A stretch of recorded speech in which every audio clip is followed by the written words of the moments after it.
Welcome, everyone, once again to another session of Crituitous RP. Thank you very much for bearing with us while we sorted out some technical difficulties. All right, jumping straight back into the adventure. Previously, our intrepid adventurers had ventured to the land of Tethir, a new place, one where only Artir out of the group had been. Using the castle, the flying castle that they had recently acquired, they flew in to Tethir, went and hunted for this criminal known as the Viper. This criminal apparently has been traveling, staying around Daramar and bothering the Queen a lot by ruining some of her trade, stealing a lot of objects, and just messing with her in all kinds of commercial businesses that she has. The party ran straight in, completely decimated the Viper and his followers very quickly and very effectively, so well done there. And then, putting him in shackles under the effect of a suggestion spell, you managed to take him and present him to the Queen, along with gifts that you had collected. The gifts included a long-lost tiara and a flaming tongue sword, which two artifacts of Tetherian history.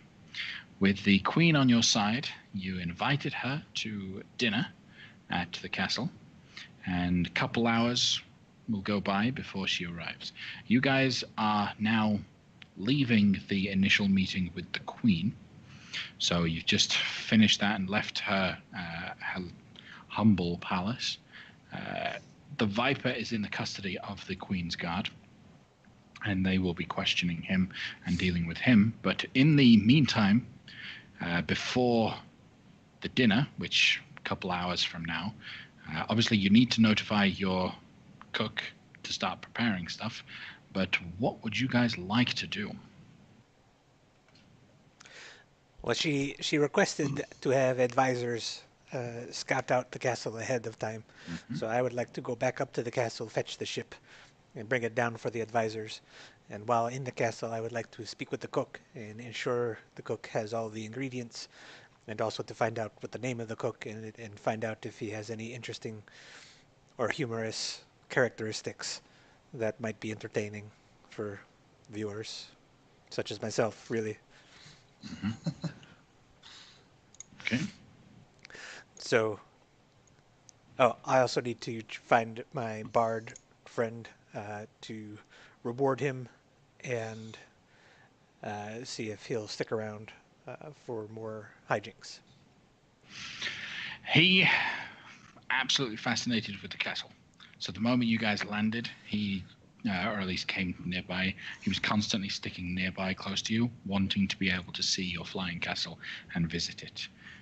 As you guys take the advisors up to your castle, they will begin to inspect the immediate area. They will ask, they will say, this is a large castle, so they don't necessarily need to check everything, though they do need to check every room and corridor and area that the Queen is likely to use. So they ask you, Artir, what areas of the castle must we check? Note, if we do not check an area, she will not enter it. Well, she may like to enjoy a walk through the courtyards. The courtyards are connected via staircase, and we have a dining hall, which she will likely enjoy her meal, which will be prepared in a kitchen. I do not expect she will want to be in the kitchen, but you may inspect it if you wish.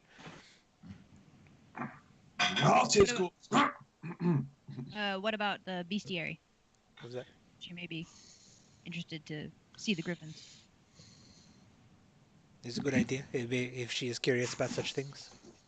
We do have quarters for important guests if you and the Queen wish to stay the evening, so you could have dinner and spend the night and then leave in the morning.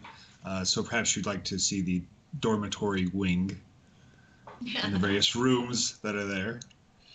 They're excellent for prayer.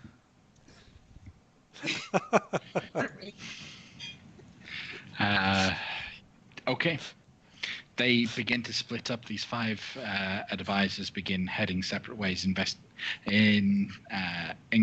investigating and checking all the rooms of the castle that you have just mentioned, trying to make sure that everything is safe and nothing untoward. You do notice. So, that do one of all us go with these- each of them? If there are 5 of them, do just one of us go with each of them and we walk around? That is up to you. I don't want people unattended walking through my castle. But they will insist that you do not get in the way of the investigation in any way. Sure. Okay. We'll have Pal speak to Pal and have actual some of the sentry people, staff, walk around with them and escort them around the area, but not to interfere. Oh, if there are any special instructions they require, POW can take care of that. Okay. All right. I know there is nothing that you guys are hiding from these advisors, so unless you decide you want to mess with them, they will just go about their separate ways and investigate and find nothing untoward. You will notice that every single one of these advisors are magically inclined, and those capable of casting Detect Magic will notice that they are constantly casting Detect Magic to make sure that the rooms that they're in, they understand everything that's going on, and they double check. The dining hall is inspected a little bit closer, just because it is assumed that she will spend more time there. They take a point to look underneath all the seats, make sure everything is just right, more for a comfort side of things rather than just a functional situation. One of the advisors will go and check out the kitchen. Again, not really to check on the processes or anything, but just to make sure it's cooking to their standard. I would like to be there. What the Queen should expect. You being present, stepping into the kitchen, which is just off from the dining hall. You guys custom built this dining hall, and it was the room that you decided on building. So it's right in the center with the cook's area just off to the side. The cook, hired by Pau, is a large, burly male, gruff-looking individual, one big, thick eyebrow, stubbly hair on his chin, and a nice big scar down the side of his neck. His name is Raki, or at least that's what he introduced himself as. He hails traditionally from Neverwinter, but was down in Waterdeep doing some work at the time, and he figured he'd give it a try. I mean, cooking at different altitudes has different ways of not rocky, racky. Okay. So as you enter in, hey, greetings, sir. Raki, please meet and be pleased to introduce yourself to the advisor of Queen Aeneas. All right, greetings. Grab yourself a mug. Sit down. Advisor fellow, does Queen Aeneas have any dietary restrictions or allergies or anything that our cook should avoid using? Perhaps something she really doesn't like or something that she really would like to enjoy? Did you know these things? Our beloved queen is not very partial to some of the more exotic types of food. So I would request that you maybe keep your spices to a minimum. Can I insight that? Yes. See if he's trying to... Oh, jeez. Let's see if he's shooting me straight or he's trying to ruin the dinner. Straight face. I bet she likes soul food. Get like a nice big roast boar. Well, I thought you meant a soul joke for a minute. You're right. That could mean two things coming from me. Very Pour well. the essence of a dragon into his food for spice. Raki, can you accommodate this cooking request for our delicious banquet this evening? Simple. So when you say spices, do you mean spices in spicy, or spices in herbs and spices? Well, anything that would get the digestive system to be a little bit unsettled would be inappropriate for our beloved queen. All right. She got a gentle stomach. Done. Raki, did you have the supplies required, or did you need us to obtain anything from down below? I've got it right here, ready to go. I'm planning on making a huge feast for her. Lots of different kinds of meat and maybe one or two veg, not sure. But plenty of ale. Does she like ale? Well, she would prefer a very fine wine, depending on what selection. Will we be visiting the wine cellar to inspect the quality of the wine? Good Artir, sir? No, we will not be inspecting the wine cellar. It is undergoing renovations at the moment. Okay. Do you have a wine collection for me to inspect then? No, I will be obtaining wines from below. Ah, very well. We shall give our recommendations as to which Please do. wines the Queen would prefer. And with that, good day, Mr. Raki. It's good day. And he starts to lead back out, satisfactory on the standard of your food, or at Raki, least your cooking. What kind of wine pairings would you recommend for this evening? We will get their recommendations from below in terms of, purveyors of wines. But is there, a type of wine you would recommend for these meats and two veg? I didn't. Nope. I didn't make that joke. I didn't mean. Okay. So Raki leans forward and close. I'll be honest with you. Anything strong. The meat's not exactly the freshest, and it's got to make up for the lack of spice.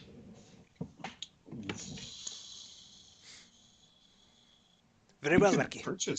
We could purchase fresh stuff if he needs it. If you're gonna provide stuff, provide it quickly. I gotta cook it.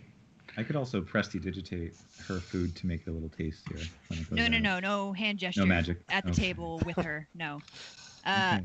I could teleport to some place to acquire some quickly if it's that important.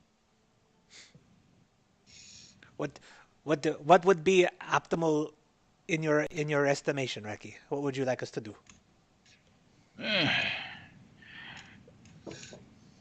It might be best if you're willing to shovel out the funds for it.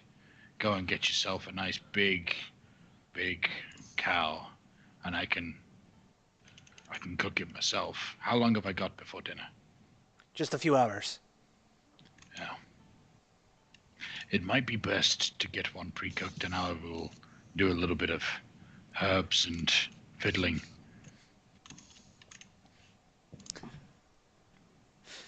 Does that sound good? Sure. You need some pre-cooked cow. Yep. Maybe we'll make Pre-cooked or like pre-sliced? Like to go to a butcher and get steaks already. Does that work? Steaks will work. There we go.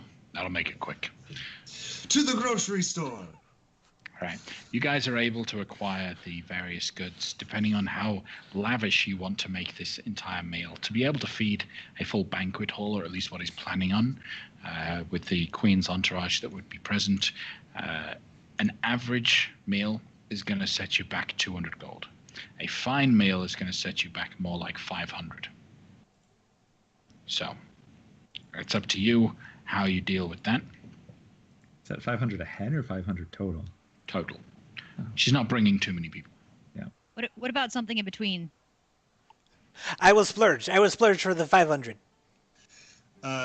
While we don't have a wine pantry yet, we do have plans to build and expand such a thing in the future. I imagine there are various liquors and wines that are regional. If we're going to do this thing right, maybe we should put in some orders and stockpile up, and we have some lovely cool caverns. We can put those in if we want to invest towards that. There wouldn't be time to pick them up now, but we could put in an order with some wine merchants and pick it up later. If you give the instruction to Pao Ming, she will arrange everything. Pao Ming, when our tavern is built, I want all the alcohol you can imagine, all the different kinds. Let's just leave it at that. All right, sounds good. If you want to be more specific about your instructions to Pao Ming, send me a private message later. No, that is Gamel's instructions. All the alcohols. Yeah, clear liquor, we want. Whenever we go Brown through an liquor. area, find the alcohols, get them all. The end. We'll have the finest collection. All right. So, inspecting the dining hall, let's move over to see what your craftsman built. Ooh. That's pretty. So fancy. So, obviously, when the meal is all set out and ready to go, it is a large banquet hall, fit for royalty, effectively. You do find that there is, just off to the side, a plinth for any sort of official business that needs to be made, that is just a little bit raised. Think like, I want to say, I can't think of the word right now, but a pulpit. There we go. It's a pulpit. That's the word. A pulpit just off to the side. It doesn't obscure your view from when you're actually at the table sitting down, so it doesn't mess with you, but it can be raised to give you more of an importance and presence. Lining the walls are various statues, which were carefully crafted to resemble the long-lost shield guardian that you guys had once upon a time. Though these aren't shield guardians, they at least look like they are protective, and people would see the power within them. Right. So, any of the preparations you guys are going to do before the Queen arrives for dinner? Well, Aaron would have asked one of the security people to. Is there anything we can do to help the security? If you've got any measures that our people can put in place, and obviously some sort of communication between the two of us to help security run for both background. We appreciate the offer, good Aaron, sir, but I hate to be impolite, but we are inspecting your premises. We cannot trust your assistance in this matter, as you could manipulate things in a negative way. Okay. Danrick is going to try out the piano and see if it's in tune, because that immediately caught his eye, and he wants to make sure it works right, just in case he feels the need to sing and play later tonight during the feast. Roll a perception check as you begin testing it and playing with it. It's a little off. Your very well-trained ear notices that one or two of the keys are a little bit out of tune, but a very simple tuning yourself, you could be able to fix it. No Cool. problem. I'm gonna just have him fix that real quick. Get in there and like crank it up and stuff. You turn this simple little piano into a full-on beast of an instrument. All right. Excellent. For those, I put this offer out to the group. I imagine for some people, like Loic, won't matter. But if any of you have beat up armor or things, I can clean and polish armor and also match it with like some finer clothes. So you can wear it to dinner and it's still functional, but it'll look somewhat more regal and classy and high end, if you'd like. I think you get I do not wear armor. But I am seen. Danrick's been enjoying The nicest bit of clothing Aaron's got is his armor. So, Right, but it's a little beat up, so I can shine that thing so it blinds people. It's magical, so it should be. All right. All right. Then, without anything else, 3 hours will go by. The food and preparations are ready. Everything is being set out, and you guys are all just stood there waiting. Do you go to the Queen to escort her up, or do you wait for her to arrive? Is she arriving in Brassick's Folly or alternative means? That's up to your invitation. What would you do? Would you send Brassix Folly? Would you go with Brassix Folly? Or would you invite her to come up herself? I think we should get her. Artir would say to take the ship down. Okay. And when we Danrik will go arrive, down. when we get back, leave instructions for Pao Ming. When we land, there will be like an honor guard and a red carpet and torches and some light music playing in the background and like the whole thing's. I'll get some of that. tense. I'll get some of that. I'll stay here in preparation. I'll hide behind that pillar and I'll. Actually, yeah, I might, instead of Danrik going with, because Artir's been dealing with her, I'll get some light music going on with the piano. That is now a beast of an instrument, just to set the mood. So when she comes in, it's going and everything's ready for her. And Artir, in your, you said before you want to show her, that you're an important person. You've introduced me before as your companion, but perhaps I could be your body man and just walk beside you and accompany you and stand behind you protectively during dinner. Not that you need it, just for the optics of it. Well, having you in close proximity and your powers of observation and your ability to communicate telepathically, I think this is a winning combination. Though the idea in my mind that this like 5 foot tall, a little taller than 5 foot guy is going to be like the helper of this like giant of a man is kind of funny. But yeah, we'll do that then. Danrik, go ahead and roll me a performance check.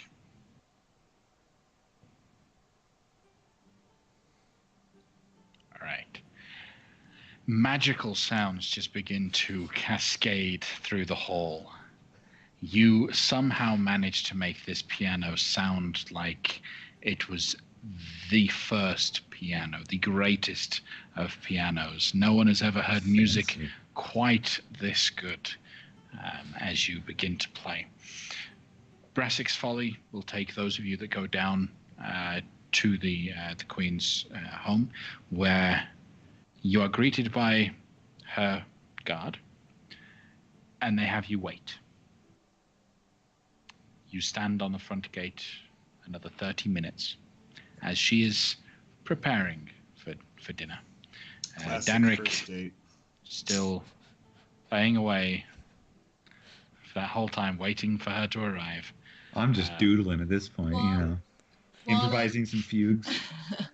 While Danrik's playing, Osrin would have stayed back at the castle, but I'm going to have Jag just, because there's been so many people in doing checks, I just want to have Jag have a bit of a sniff around and just check that they've not left anything anywhere or...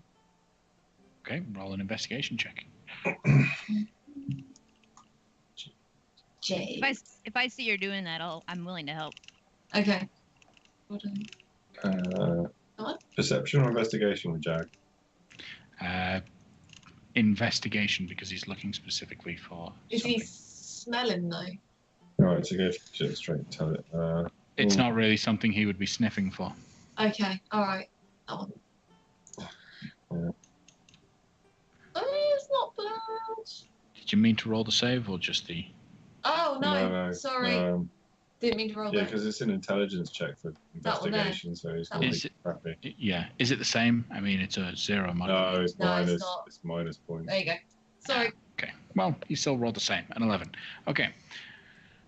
He searches every room that they had previously searched. Doesn't find anything that had been placed untoward. Seems like these people are doing everything properly. Okay. Okay. And he's going to just curl up next to Danrik playing and just sit there and be quite happy listening to the music. Okay. Well, eventually, the Queen will open the doors. She's dressed in her most formal attire that she could to really show off. Long red dress with some pretty heavy-looking gold chains all over her, like proper old mayor-style chains. A huge fur coat is then lifted and placed over her shoulders as she calmly walks. She holds her hand out to Artir to take it. My lady, you are stunning. And I kiss. Thank you. So, take me to your ship. And side by side, you lead off with her entourage following. She has one of her advisors and 5 guards following closely behind. They lead off towards Bressik's Folly and then fly up to the ship. When she comes out, I'm going to burn a couple of my side points to heighten my senses, to just improve my perception. And just as we're going, I just want to look everybody over, make sure I know like what weapons they're carrying, if they've got anything concealed on them, just so I know what's what. Not in a ominous way, just if something goes down, I want to know where everybody is and what they're holding. Aaron's kind of running security on this, so he's doing the same thing. Okay. Perception checks from the both of you. Gamel, do you get advantage because of it? I get advantage because of that, though my first roll is better. But okay. 26. Okay. And that lasts for an hour for me, by the way, if that matters. My eyes and ears are more sensitive. All of the guards are well armed and armored, though they do have it all underneath some formal garb. The robes that have been placed on them are very official looking, but it's quite clear that they are made to be easily removed should they be a hindrance, but they shouldn't be a hindrance to combat either. They simply drape over the shoulders and go completely over whatever armor they're wearing. The advisor that's with you all, you glimpse as you're looking at them all, she does have a component pouch and a wand in her pocket. So she's definitely, yes, she's definitely a magic caster. Though what kind or what degree and what the wand does, you don't know. But you don't suspect you would need to know. They will eventually come up. Aaron, you detect the same sorts of things. These guys are armed with swords. Their armor is fairly well kept, but you can tell that they are used to using them. They're not just your average guard. They are a little bit higher class, which is good. So, whereupon they will arrive with Artir next to him. All right. Loic, what kind of thoroughfare and fanfare did you prepare for the Queen? Oh, well, I don't know if it's... we already have a red carpet, so that's not necessary. We've already got music, so that's not necessary.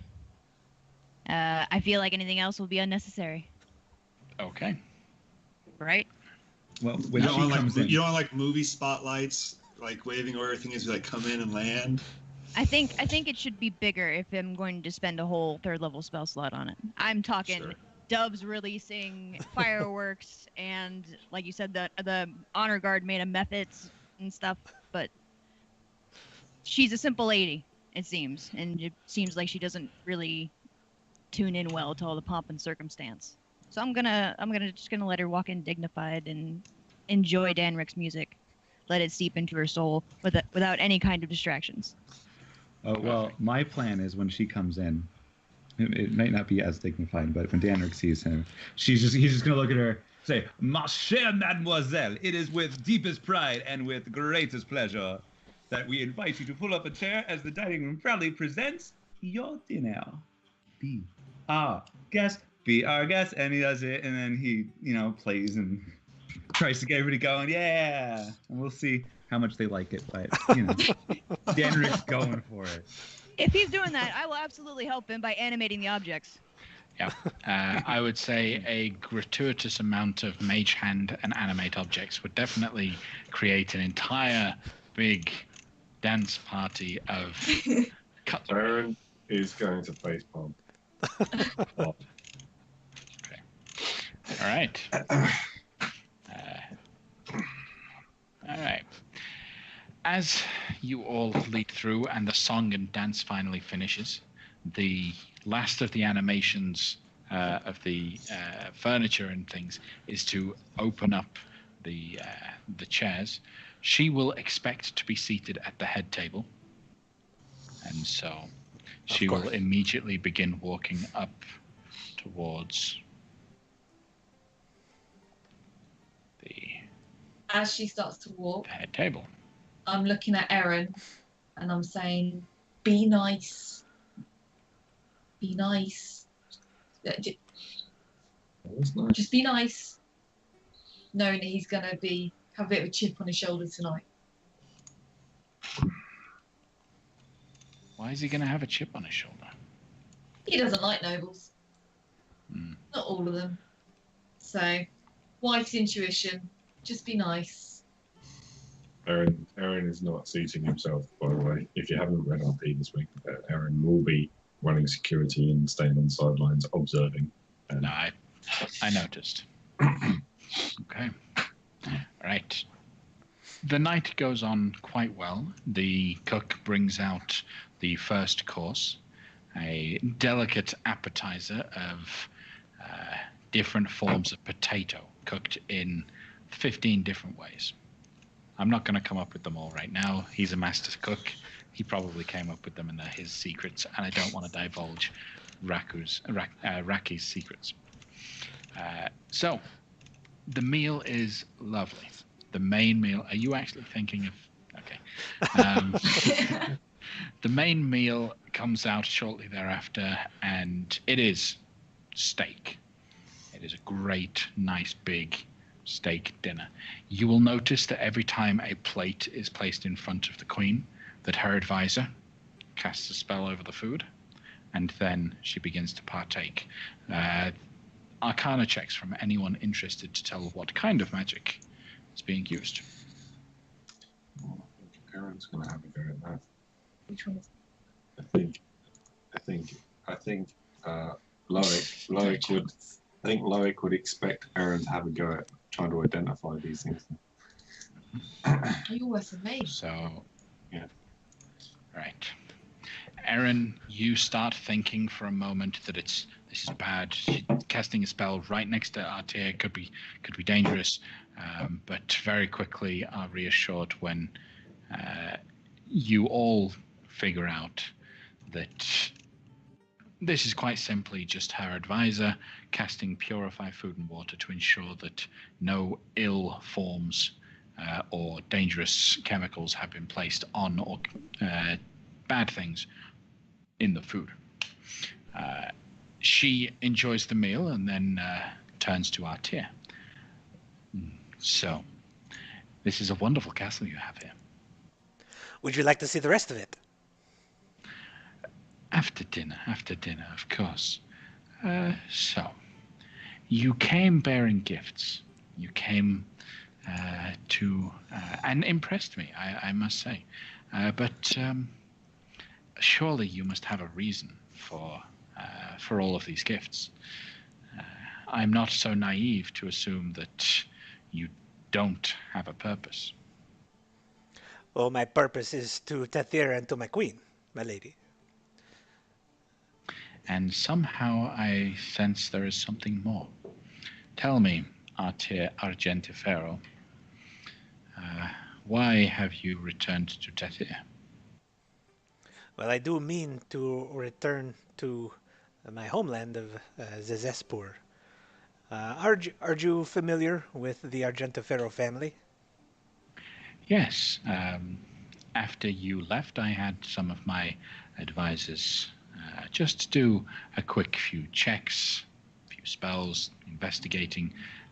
They've learned some fascinating things about you and your activities in and around Zezespur. Tell me they're not all true.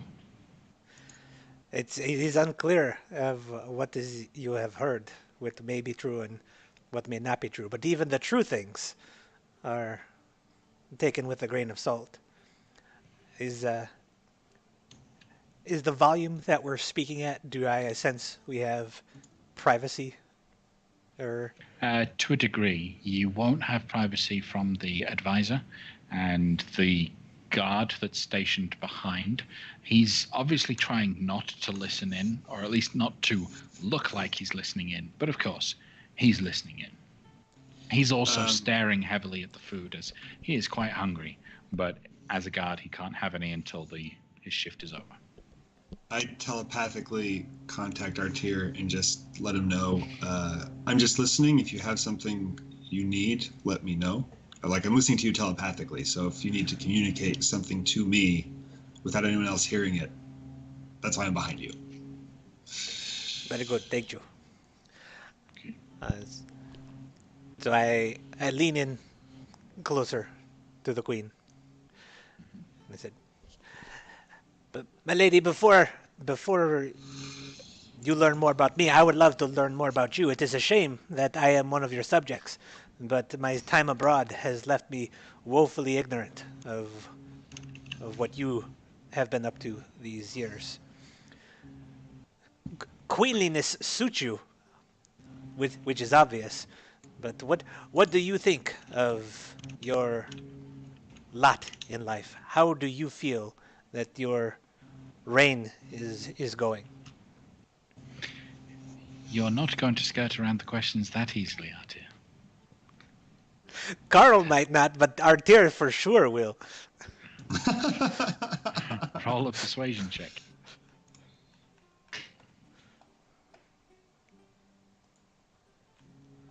Okay. I will get the answers out of you at some point. It would be wrong of me to say I do not enjoy my time as the Queen. We have had relative peace, at least up until the last few months, year or so. And I do love Tether. It's a beautiful land. And my subjects are brilliant, brilliant people. What was Tether like when you were last here? Well, my time abroad has taught me many things, that many cultures rule and govern differently. But the blessings of the Siamorph and her guidance of the royal family surely puts Tathir above and beyond the rest. And the climate, obviously. The people in the north are ridiculous. I don't know why they even bear it. They know that there's warmth down here, but yet they stay up there. It is At this point, it's sitting there like that. I will admit I have only travelled to the north a few times, and every time I have, it's been frighteningly cold. It is enlightening. It is enlightening, but it is there is the discomfort as well that you have to endure. So there is a trade-off. Yes. But they don't. Their cities aren't quite as, how can I say it? Simply beautiful. They try far too hard. This, I think we can all agree on. Yes. What do you find beautiful, Artir? Why, you, of course. You are a vision unto yourself.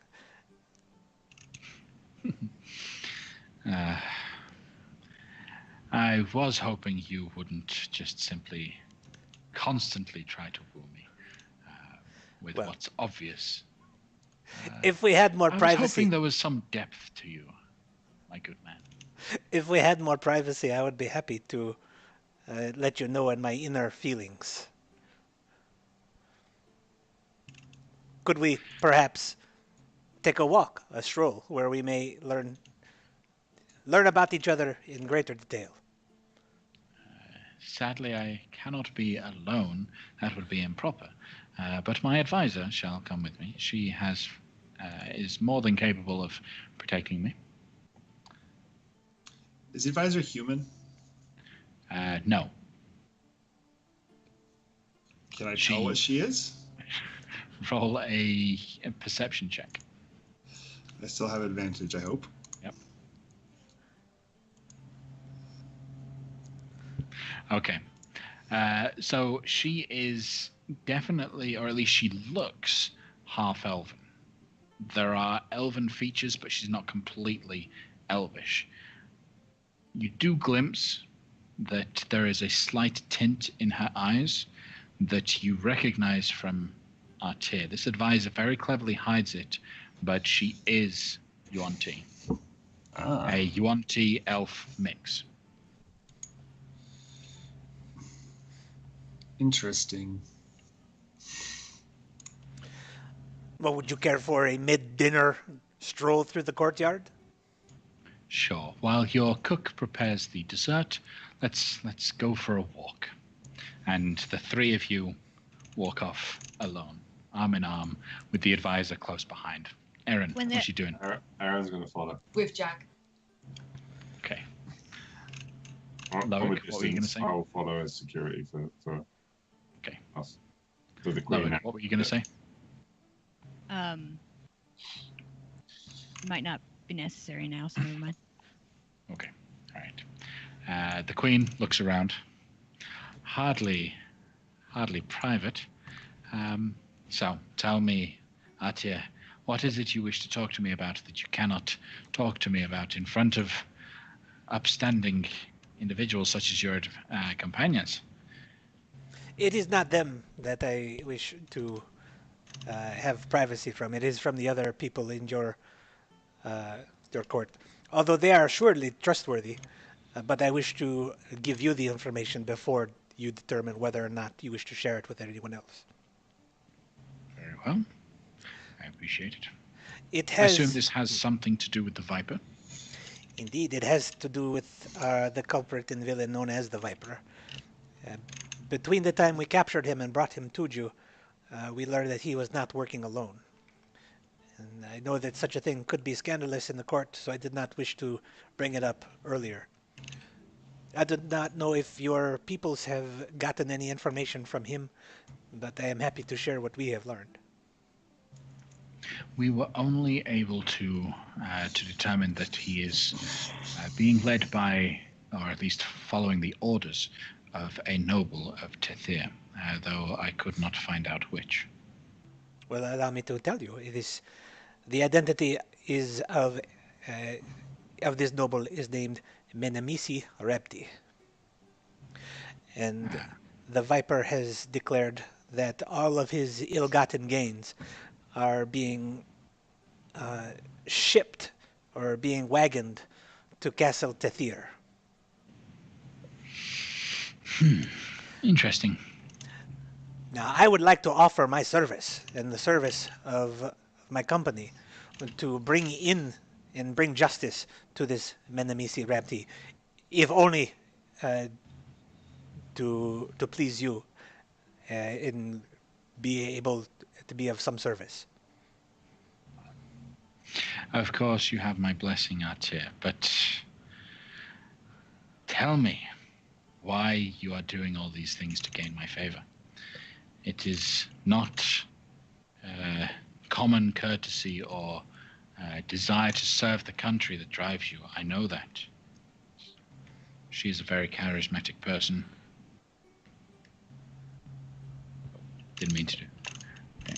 And she rolls a natural 20, a 29 on her persuasion roll to get you to finally tell her why you're trying to gain her trust. Oh, well. Do you see through me? I am clearly trying to get your favor, so I must know. Do I have it? You do. You do. Well, your lookings into my family and my background may have revealed some unsavory things. You were sold into slavery for criminal activity, correct? If I do not know how you would know these things. I have very adept individuals. My mother, Silda Argentiferro, she after she gave birth to me, she killed my father, and has been using her position in the Lord's Council ever since to acquire influence and wealth for herself. I was part of a scheme that she had. When I was a young boy, she sent me to live with the barbarians. And she would give me information, and I would feed that information to the natives surrounding in the surrounding foothills of Zezespor, and we would attack these targets that she would identify and prioritize. And in doing so, she would settle scores with her rivals and elevate herself both in wealth and influence. So somewhat similar to what Menemisi has been doing here. Gathering power by hiring someone else to hit specific targets for her. It would be similar, Right. Jace. Hmm. I do not know what his goals are, but my mother's goals were well known to me. Can I ask a question? Is the advisor hearing that? Yes. Can I perception check that reaction, or insight check any reaction from her? You can insight check.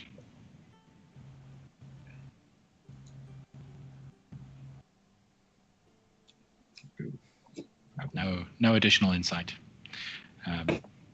Go on, Atia. Tell me more. The obviously the offensive, the continuous raiding around the territory of Zezespor did not go unnoticed, and the Lord's Council decreed that something had to be done. And in fear of being captured, my mother set a trap for the tribe, and I was caught in this same trap that was ensnared. And in order to ensure that I would not be around and to divulge any of her secrets, I was made a slave and sold to a noble in Waterdeep. So I return now to bring justice to my mother, to clean the name of my family and reclaim our honor. I wish for your blessing in this task. I do not wish to move upon her without your blessing. Well, it is a sad tale, one which I believe my mages attempted to gain whatever information they could about you, and they did glimpse you being captured, and that side of things. But it is interesting to hear that one of Tethir's own was behind it, specifically her. Alas, I personally do not know your mother, Silda. It is Silda, right? Jace. Yeah.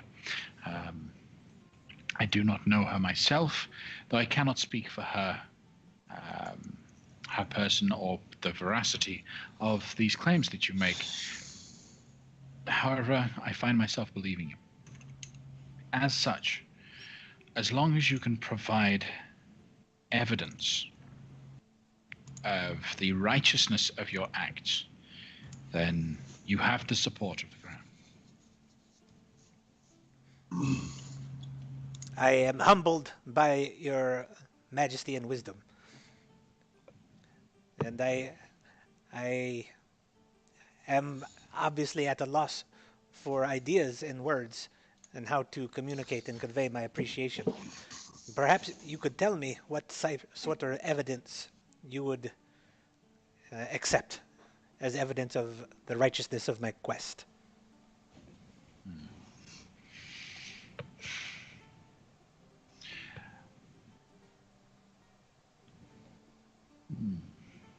Well, there are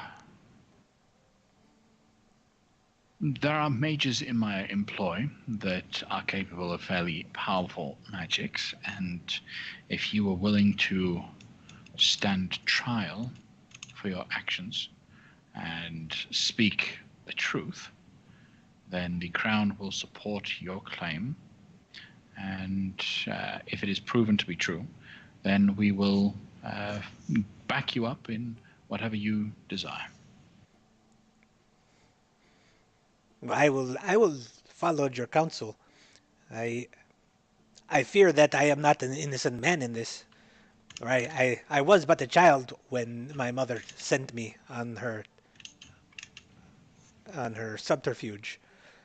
But I did the things that I would be accused of in such a trial. I do not know that associating the power of the crown would be a wise thing in such regards. Perhaps not having a trial, whereas my crimes are made public, and thereby potentially incriminating the crown in its complicity with what it is that I have done. I do not know. You tell me, what would you find the wisest course of action? The wisest course of action, from my experience, is the most open one. The more subterfuge and the more hidden acts that is done, the more down the rabbit hole of criminality you go. While yes, you are correct in your belief that the Crown would not want to be associated with a criminal. However, the Crown's prosecution would gladly accept help and offer complete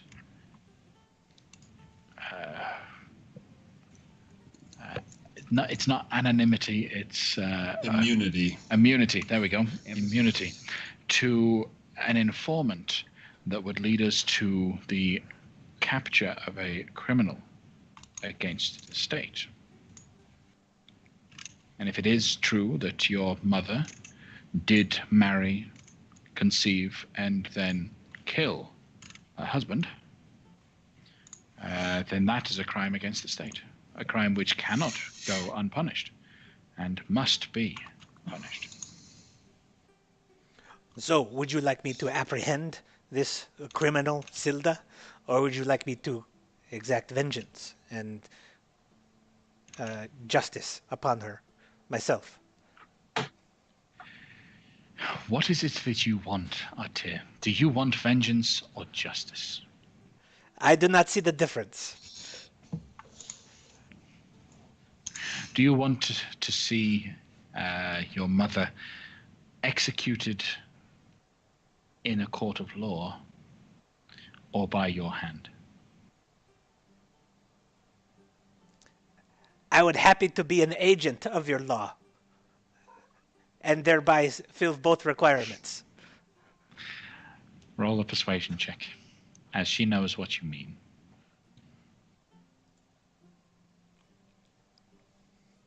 Very well, Artir Argentifero. May you act on behalf of the Crown to bring to justice this criminal, Silda Argentifero, that she may no longer harm the land of Tethir with her schemes and her activities. You are authorized to exact the sentence that is appropriate for a criminal against the state, and will be required to provide the evidence necessary to justify your sentence upon your return. It will be done. Now, tell me, Artir, how does this thing fly? It's magic! And that is all I know. And we fade from view as the night wears on, and the Queen has a wonderful evening with a great feast. Is there anything else you guys, the rest of you, would be doing during this evening? Danric is going to try to keep everything as fun and rowdy as possible, as is also befit, reading the room, but keeping them all kind of in a constant state of merriment. If things seem to be getting a little dull, he'll try to bring things up. But if things are getting quiet because people are talking, he'll, keep it all at a hush so people can, or not at a hush, but at a kind of a lower level so they can do that as well. But he might encourage dancing once the desserts are over. Okay. Maybe. All right. No, Aaron, you are wrong. Puff does not make it fly. All right. Then the night goes on. Everyone has a wonderful time. The queen retires early to her palace, taking her guard and her advisors with her. I presume the guards probably didn't eat during dinner, right? They just guarded. Mm-hmm. So I imagine the way it works is a couple guards go there, but then the rest get their dinner and then switch, kind of a thing. So once like there's the upstairs, downstairs. Like the downstairs, once the meal's over, they have their meal, right? Once the feast is done and the queen is safely in her home, they will be fed at the Queen's Palace. They are not permitted to partake of the feast while they're on guard duty, and they're not allowed to take shifts. They are on guard duty. Ah, okay. In this situation. Okay. Can we do them doggy bags? What? Doggy bags, some takeaway. You can provide them doggy bags if you wish to provide them with takeaway. Lovely. They will not request it. They will stand. They won't ask for it, but if you want to give it, they will gladly take it. Well, Aaron's definitely said Yes. for him to have like a side plate fully. So this all looks too delicious. But, that's for doggy bags. Why not? Why not? It's tough. All right. I did have some more questions for the queen. Okay. What are the other questions that you have? My lady, we will exact your justice against this criminal Lord Menamisi Rabti, who is held up in Castle Tathir. Did you know anything about the state of the Castle of Tathir? Is there... I was under the impression this was an abandoned structure. It is, or at least it was. Recently, some of the lesser lords and ladies of Tathir took it upon themselves to attempt to begin restorations of the castle. Visions and stories had been shared of the grandeur that Tathir will never reach unless we were to rebuild and restore the castle the way it should have been all that time ago. And so Menamisi was actually one of the chief architects that led the expedition to begin rebuilding the castle. He has a home set up there, just off to the side of the castle. And it is his men that are in the employ that are currently in the work of rebuilding it.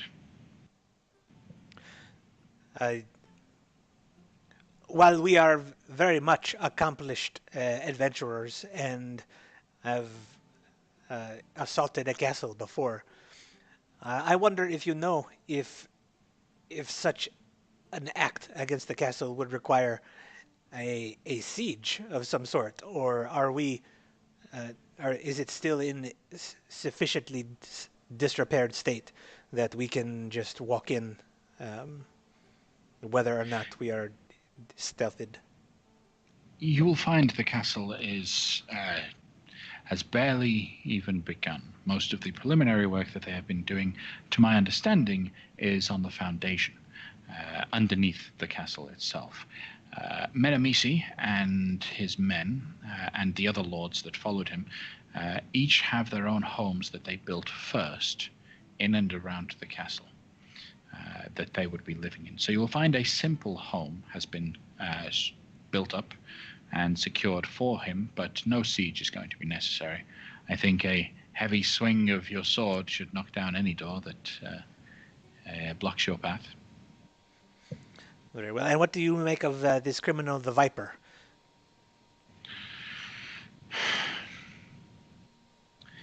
Once we began questioning, he fell apart far too easily. I don't say that to suggest that he was behaving like a trap or anything, but it If I were to get some secret act done, I wouldn't hire an individual as weak as this. As weak-willed and weak-minded as the Viper is. He seemed to care nothing but for little bits of money that he could spirit away himself, which he claims to have done, but we cannot find his hoard. What will become of him? Oh, he will be executed. His crimes cannot be forgiven. This makes sense. We will grant him the opportunity to attempt to prove his right to live in a matter of physical combat, and then the gods will see fit to slay him. I wouldn't worry. I wouldn't worry at all. No one has survived the execution. Very well. Okay, that was it. That's all I had. Okay. All right. So, as the night goes on, you guys rest, sleep, get back everything that may have been expended. What are you guys doing bright and early, first thing in the morning? Are you chasing down Menemisi, or are you chasing down Silda?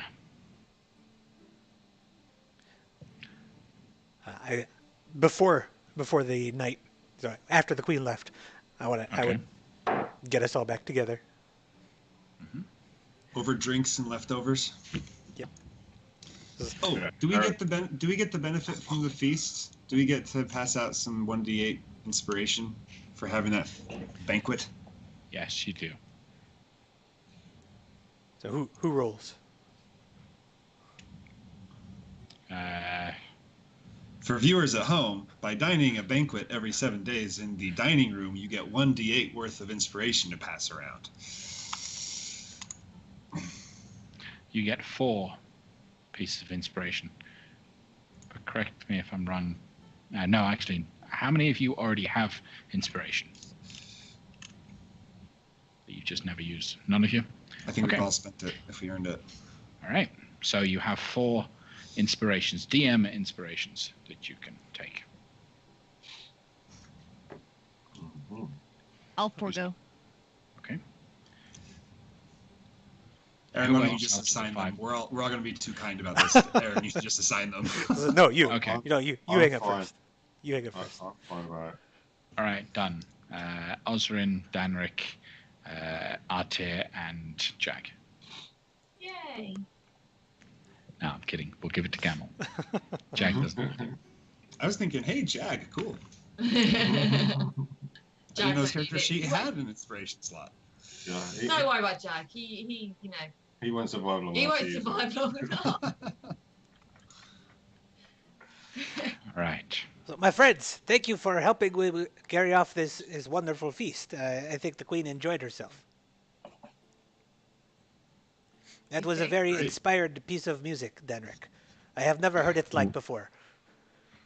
Why, thank you. It just came to me as I was sitting behind the ivories, tickling the ivories, if you will. And Loic, were you moving all of those things? That was it was both marvelous and comical at the same time. Good. I try to make people laugh. Usually doesn't work. Glad it did that time. We're a good team, Loic. We did good. The queen is not very much interested in me. She does not see much depth, and I cannot blame her. I am just a pretty face, as they say. And But the prettiest of faces, Artir. Don't discount that. you. She has told me that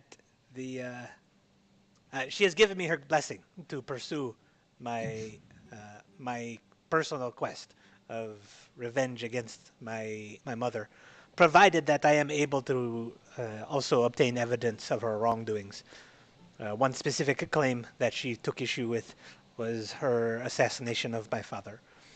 I do not know how I will obtain evidence other than her confession, so I believe I must bring her in alive, though it pains me to do so. Loic, I see your hand raised. DM, I would like to see if I know about a certain spell that is not within my own repertoire. Which spell are you It would be referring to? Divination, divine source. It would be like a cleric spell. Right. Which spell specifically are you talking about? Specifically, I wanted to see if I knew about talk to the dead. Ah, okay. All right. Roll an Arcana check. Well, Artir, we do have a zone of truth, and I can peer into her mind or get a memory from it if we don't want to keep her alive. Zone of truth doesn't always work, especially with folk that are pretty good in ins and outs of being social, which it sounds like she is. However, I do happen to know I've seen clerics speak to dead creatures before, and being dead, they have no reason to withhold the truth. So, if the Queen of Tethir has a couple of priests or priestesses on hand, I don't think it's very difficult. We could just drag her body back. I mean, to think a little out of it, if I could retrain, because it's a bard spell too. So I was thinking of retraining a spell anyway, so I could put that in if it would be more useful. But if you would rather have Loic figure it out. Just putting that out there. Putting that on the table. So Loic would definitely know of the spell, and he would know that as a bard you could know it. Well, as a cleric bard, you could definitely know it. This is something to consider. I do not know what type of evidence is required in the Tethirian court of law, but knowing that this is at our disposal potentially is a thing that we can rely on. I simply do not want to have to bring her back alive, you know? Unless... There's a great catharsis in the death of your enemy. I speak from experience. Wow, I went the other way with this. I just thought you were about to dig up Artir's dad and bring him in to give evidence. I was talking about she who shan't be named. Yeah, this is where I skipped a plot, but now I'm thinking about it. Is that possible? He knows who killed her.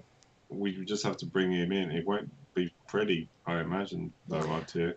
Well, as I was a child, I cannot say for certain the circumstances of his death, but I would think, knowing my kind, that poison may have been used, and that would be a difficult thing for one to know whose poisoner was the source.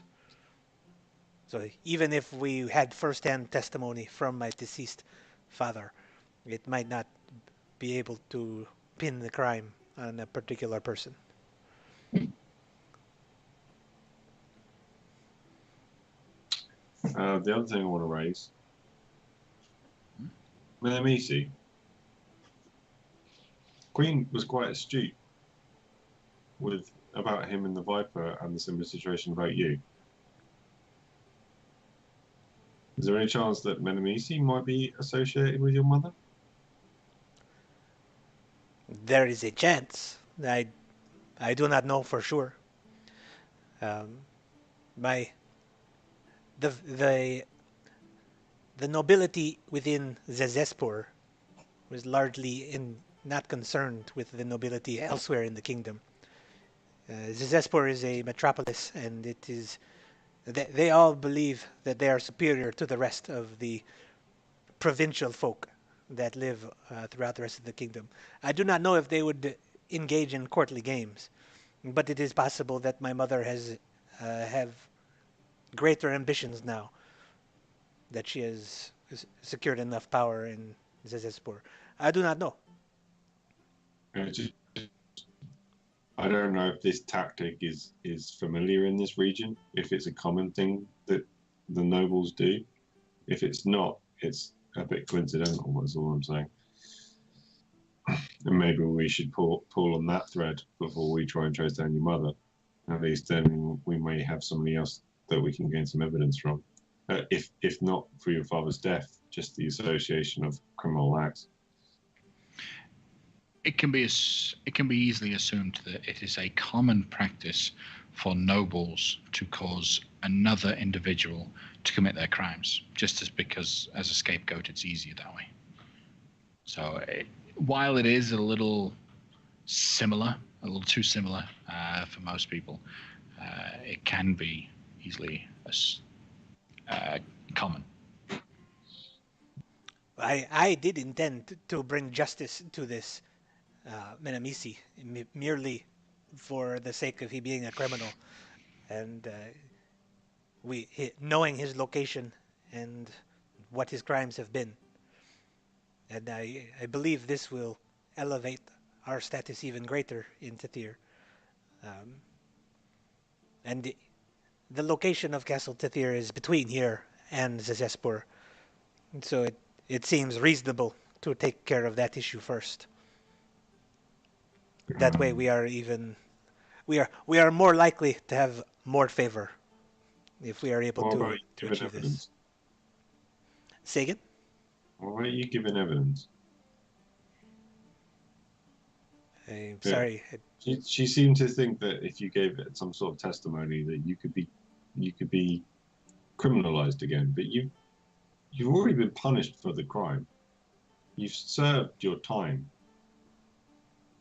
No, she specifically stated that if his testimony leads towards the capture of a criminal, then he will be exonerated of all crime. Even so, he's already served his time. Even if he was a criminal, the punishment was being sold into slavery. There's a benefit to having a clean record, even if you've already done the time. If you feel like you need to be exonerated, but this seems like a good way. They said they were going to set up some truth speaking, maybe a truth circle for you or something similar. I would succumb to such things. However, I do not wish to bring disgrace to the crown by my association. So I will continue to do good deeds for the queen to try to gain her personal favor. But if the crown were to say, show me the crown rather than the queen, show me any favor, then this might be problematic for peoples. And I do not wish to cause problems. But I think we should attack this Menamisi fellow. According to the Viper, their latest cache of goods should be arriving within 5 days of 5 days travel, 5 days horse travel from the forest of Mir. So we may be able to obtain these goods separately than from attacking Menamisi. Or perhaps we could attack this caravan and then approach as if we were the caravanners. Is this a seek and destroy? Or is this a seek and capture? We want to, I think, reacquire all of the stolen items. So if we may need people to tell us where those things are. But like Menamisi, can we kill him? Well, his fate is sealed, I believe. Again, as much, if not more so, than my own mother's, for crimes against the crown. But so seek and destroy, got it. If we could find out where all the things are before we destroy, yeah, sure. If we get the ability to talk to dead sooner rather than later. Right, insight check Loic, why he's seeming like a little bit bloodlusty. Is Loic... It sounds a bit bloodlusty. Does Loic have any reason behind? Nah, he's just been bored the last 20 days. Yeah. Not really been anything too exciting. He's impatient. By the way, guys, I am really pleased with how the dining room turned out. We slay dragons and giants and things like this all the time, but truly the power of teamwork is on display right now before us. As each of you worked together on this. All right. Then, what is your course of action? Heading off towards Minamisi? Stopping off to find the goods on the way over? Is that right? Should we take the airship then? Yeah, hop in Brassic's Folly, get ahead. Did you want to grab the caravan beforehand and be caravanners, like, disguised? I think this would be a enriching way to approach things. This, looking Well, I back like it. and telling the story. This sounds like a good story to tell. Yeah. How many days out was the caravan supposed to be? According to the Viper, he said 5 days.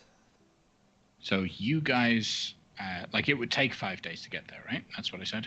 Yeah. And you guys got there the day after the last raid. So they're on the it was third. only really 2 days away from...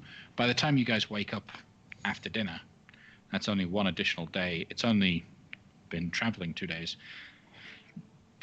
Yeah. So you want to capture it and then 3 days camping? We haven't done that in a while. Well, and if they're 2 days away by horse, but we go Brassic's Folly, we can catch up to them by tonight, right? Mm-hmm. I'd say this afternoon. Well, it is still the night of the dinner, so yes, Right. tomorrow. Let's do it. And Okay. while we were gone, we can have Pao Ming finding more people to staff the castle, perhaps. So start hiring some Tetherians. She can start arranging that. Unless you guys have any objections to hiring Tetherians, do we We strike you? hired Pao Ming. We hired Pao Ming to run this ship. If she wants Tetherians, go right ahead. Okay. Well, then, as we begin that task, as they begin heading out in the search on Brassic's Folly along the track, I'm going to need you guys to explain to me what methods you're going to be taking to be able to track down this wagon load. Obviously, the wagon load is going to be trying to keep itself hidden. If we move over to the map of Tethir, Mm-hmm. you guys are obviously in Daramar, and there is a road that will lead straight to Castle Tethir. However, it's going to be trying to hide itself. So what methods would you take to track it down? There's enough room aboard the ship to ride our griffins as well, right? Can the griffins hang out on board Brassic's Folly? Yes, it's a little awkward for them. They can be down in the bottom in the hold where the sleeping quarters were, can be refitted, and they can fit in to stay still. But if given the open area to expand their wings, especially being up in the air with the wind flying past them, the griffins will tend to take up a bit too much room. So you have to confine them down to keep them still. Well, maybe we just take a couple to just scout around. Yeah. Okay. Zeppa is quite comfortable hanging out in the crow's nest, or on top of the balloon, as it were. All right. How close So- are we going to be able to get roughly? As close as you want. It's your tactics. If you're telling me now that your tactic is just you're gonna try to get as close as you can to any caravan that's moving along the road and use your primeval awareness, Yeah. then that's your tactic will be, okay, you try to keep yourself within 5 miles of the road at all times, Okay. but also keeping yourself on the other side to try and make sure you can catch outside of the road. All right. Okay. We know. I'm telling know you whether now it's that attacked. the wagon that has all of these jewels on it will not be physically able to be seen through just normal means. So just watching isn't going to work. So what kind of things will you be doing to be able to track? You've got the primeval awareness. Yeah. Okay. So question: we know when this stuff was attacked, where it was attacked originally. Mm-hmm. We know it was sent off directly from the site to Castle Tethir. We can estimate the journey time 5 days, blah blah blah, takes all the way to get there. So we know roughly within a certain area we can start off from. Mm-hmm. Yeah. Yep. So, all right. So we know. So bearing in mind all of that, we can start off, get the ship to the location on the road, start Osring off for anything that's off the road.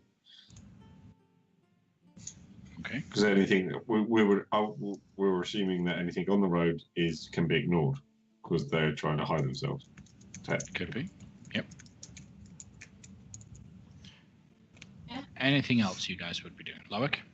I'm going to open a pocket dimension and let my falcon come out and send him around to be an extra pair of eyes. He's extremely quick, so I'll send him actually ahead of where we think the caravan is and work his way back. And if he sees a caravan, try to get inside of it. And if he sees a mound of gold and valuables and jewels, that's the one we're looking for. And get back to me with the info. Okay. I'm going to go to Or Gamble chests. and ask him, you still got those statues? Gamble, Who? I never had the statues, did I? Which statues do you mean? The two little lion statues. No, look, has those. I gave them to you. I totally gave them to you. And you were like, oh, okay, well, whatever. Are they in your hole? Double check my quest notes. What's in the hole? It was given to you not during a session. Oh, okay. But in between. That was good. Okay. Well, then I've got the two little lion statues. That's right. I wonder if we can pop those guys out, set them off, have them roaming. You mean these two statues? Yeah, those two statues. Ah, Can we use those and pop? Yeah, that's the badges. there we go. Those two figurines of wondrous power, the golden lions. These were given to you as a reward for your services to the dwarves. I Yeah, believe. we haven't used these puppies yet. Nope. Can we at some point set down and just how long do they last if I pop them out? Well, they only, I mean, it's having a lion. I mean, they only move as fast as a lion does, which I actually have never seen a lion. I don't know how fast they go, but I presume they go as fast as anybody else. So I don't know if we would catch up using them. No, they only last 1 hour. Yeah, 1 hour every 7 days. That's a shame. Do you mind if I hold on to these, or do you still? No, sure, go ahead. I've not used them to this point. Cool. Obviously, the lions do not need to be used at the same time. Yeah. One We at a named time is these. fine. We named They're- these. didn't we? They're named Agrippa and Antipo. Their names are their command words. Agrippa and Tebow. And Tifo. Antipo, yes. Okay. So, as you guys begin to head out on your trek, we're going to take a 15-minute break. Join us back in 15 minutes, guys, as we head out on the hunt for the gold.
Welcome back, everyone.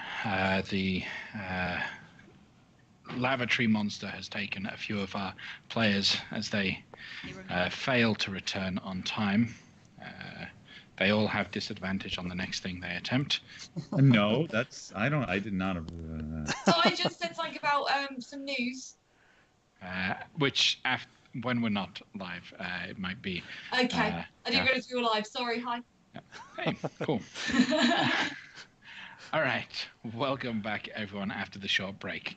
We are all rested, ready to head out on our journey, using the Griffins, Zephyr, and the Hawk to give us line of sight out and about.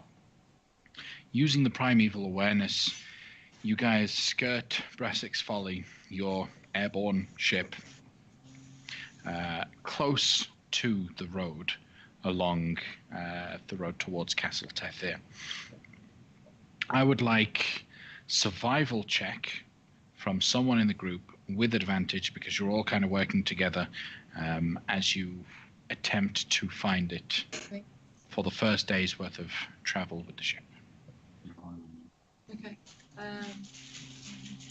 I'll roll. 15. The ship circles around quite a bit. You don't quite get the right positions, and you spend the day searching. You don't find them after one day. You know now at this point, after one day's worth of searching, they are 3 days into their 5-day journey. You have a window of 2 more days to search. Is there anything you guys are going to do to improve your chances, seeing that the first day didn't work? Anything additional? Are we still going to have it? I feel a little bit better when Danrick is playing some music. Oh yeah, I can give some inspiration. Yeah, whoever's doing it, I'll give inspiration die, which are at D10 now, so that's pretty beefy. Okay. All right.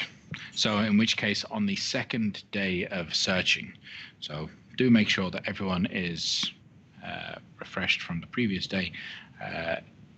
Danrick begins playing a tune and getting everyone in the spirit of the hunt, playing some hunting music. And Osrin, go ahead and roll another survival check with advantage, and you can add a D10 to it. Okay. You're a survivor, you're not gonna give up, you're not gonna stop up. You're gonna work harder. Play Eye of the Tiger. Huh? Yeah, because well, add a D10. Oh, add a D10. Add a D10, yeah. Because you're being inspired by the bard. There we go. It's because I rolled it. It's because he's done it.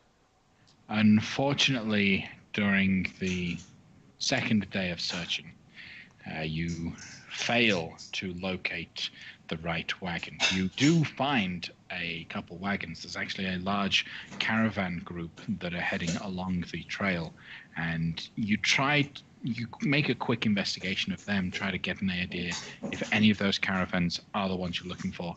Definitely not. The one you're looking for, you're pretty sure, is not on the road. So you look elsewhere, looking for other methods. Unfortunately, after day 2 of searching, you don't find it. You can make a guess that if the Viper was right, 5-day travel, they're now 4 days into their 5-day travel to Castle Tethir. Next day. Are you going to do anything to improve your chances above?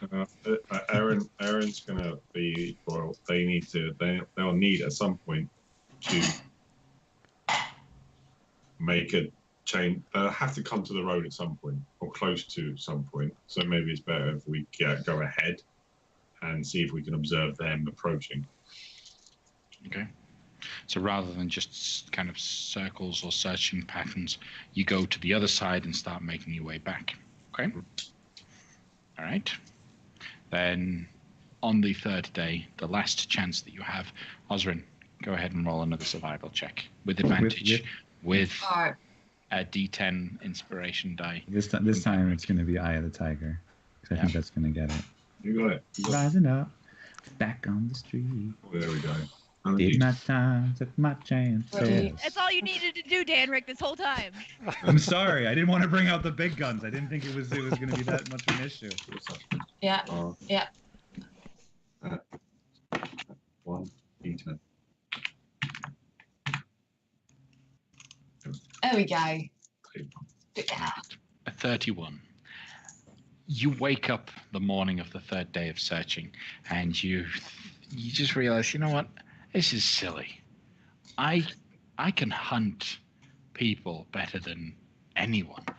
Why can't I can do this. I can do this. And then that with Danrick's song, with the new method of flying and searching the other way, you very quickly, almost at dawn, you notice the wagon. It is obviously off the side, but it's not, it's very well hidden. If it wasn't for the fact that you guys were looking for specifically something trying to hide itself, you wouldn't have realized it, as it is covered in a desert-like tarp. It was very well hidden, very well disguised. What do you guys do when you notice it? Hey, Artier, I can totally turn you into a dog, and then we can pretend like they ran you over, and they get a stop to check it out. You know, that old trick? But when they do run you over, you'll really turn back into Artier, and you'll just stand up and go, "Rah!" Do we know that they'll care that he's a dog? Let's do it. I'm already down for that Lois plan. I told you guys before, I really have two things that I am good at. It's talking to people and killing them with my sword. So if you guys think this, let's go down there. Let's go down there, and you tell them to abandon it all and give it all to us, or we'll kill them, and see how that goes. Well, should I do this as a dog? I missed that part of the plan. Which am I a talking dog? To turn you into anything, I guess.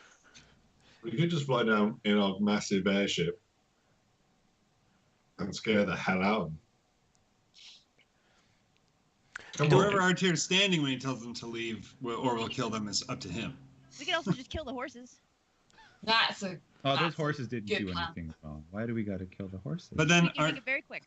Because we can feed them to the griffins. That's it. It's food Oh, for you're Griffins. They right. make you hungry Griffins by need now. food. Okay. Circle of life. It's totally natural. If we wish to carry ourselves as caravanners on the next leg of our journey, then perhaps killing the horse would be suboptimal. Hey, I could polymorph you into a horse. No, you're right. Well, would the horses react to seeing all of our griffins? Maybe that would just freak them out and cause them to stop. Could do. Zoning in on your quarry, you see the cart covered in a sand-colored tarp. There is a horse leading it, one single horse, and 6 individuals walking next to it. Maybe we can scare the horse. If we get the horse to buck and charge off with the cart, we've separated them. And once they're separated, we can just... I mean, we're wandering through a desert. I don't... it up. If we hurt the horse, like if we scare the horse, if its horse is spooked and it, sprains an ankle or something, it will make the next leg of our journey more challenging, I think. I can heal the wounds of the horse if it gets hurt. Okay. Just throw that out. That's good. All right. That's So true. what did you guys want me to do? How did you guys want to approach this? Could we not take a stealth shot from the ship and take two of the guards out? You wish to attack? I am more effective from the ground. I understand So why you would want to stay. the area is just flat sand, right? There's not trees or anything This obstructing vision. whole area is completely flat open. It's a miracle you were unable to get over a 17. So why don't just some of you go down and talk to them, and then Osrin and I can just stay up here like 30 feet, 60, 40 feet above, and then we can just shoot them if they get in the way. Can do. I am okay. Like I say, I do not have a knack for tactics. If you wish to tell me how to go about, I will be appreciating it. Just go down there and tell them, look at this. We found what we're looking for. Give us what we want, or those big angry men and lady in the ship are going to shoot you. It's not God's wrath you need to worry about. It's theirs. I can And do you see this. a tiny little So, Not saying that it was hard to find you, but it was awfully out of our way. so no dogs then. Is this off the table now? You can take Jack. People like dogs. Maybe it'll give us advantage. They'll see the dog and be like, oh, they're so friendly. But you don't actually have a dog. You take a cat. Jack can spook the horse. Jack could spook the horse. Mm-hmm. All right. So am I talking to them or am I scaring them? Fly ahead with your griffin, talk to them, and make them scared with your talking. And if that doesn't work, make them scared with your sword. Okay. Yeah. I can do. This is definitely in my wheelhouse. So I will take my Zephyr. And those who want to stay in the ship and swoop in and shoot from like 60 feet above, do that. And those who want to not be shooting from 60 feet above, go with our tier. That'd be great. I can't see our tier why the Queen would think you had no depth with all those options. Just like an onion. I'd like to stay on board and get ready to cast Wall of Force if they decide they're going to go any other direction other than forward. Okay. All right. So I will take Zephyr and I will fly down. I will land far ahead of them, and I will send Zephyr away, and then I will walk up to them casually, and anyone who wishes to join me. Who's joining? Gamel's staying on the boat with his gun. I'm staying on the boat. Yeah. No, I'm also gonna position 60 feet of rope, so that if I have to, we can do a quick rappel. Aaron can be either or. I can be effective on the boat or effective next to you. So Go with our tier so he's not alone. Yeah, I think I'm going to go down too. All right. Where is the boat? How high? It's flying behind them, but they're gonna swoop up and come overhead as they meet up with our tier. So it's just like hanging out above them, ominously. does our tier want company, or is he happy to be out there by himself? Are you happy? I can't hear you. He's gone quiet. I am ecstatic to be among my friends and in my homeland. What would I have to not be happy about? Like, would you be happy to be down there by yourself, or would you want company? Whatever you think is best. Like I say, I can swing a sword and I can talk to people. Go with him. I could go either way. Make a decision. We shouldn't have one person alone. I think the number of people in the ship should be the minority. Yeah. Yeah. Well, we got 50-50 then, because there's going to be you, Bowick, and Oz, and then me, Danric, and our tier. You know what? Yeah, I'll go down with our tier, but I'll just hang out back, just so I don't have to quick rappel and deal with that whole deal. Okay. Aaron's going to take the carpet because he didn't bring Negan. Does Danwick want to jump on the carpet, or you got your griffin with you? I think I'll jump on the carpet. The fewer distractions we have down here, probably the better. You should be able to see yourselves at the bottom of the map. Please position yourselves in situations that would roughly represent your positions. Yeah.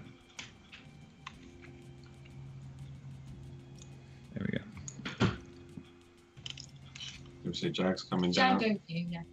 I'm going to try to be further back, so if you guys can get a little closer to them, just so I've got shoot.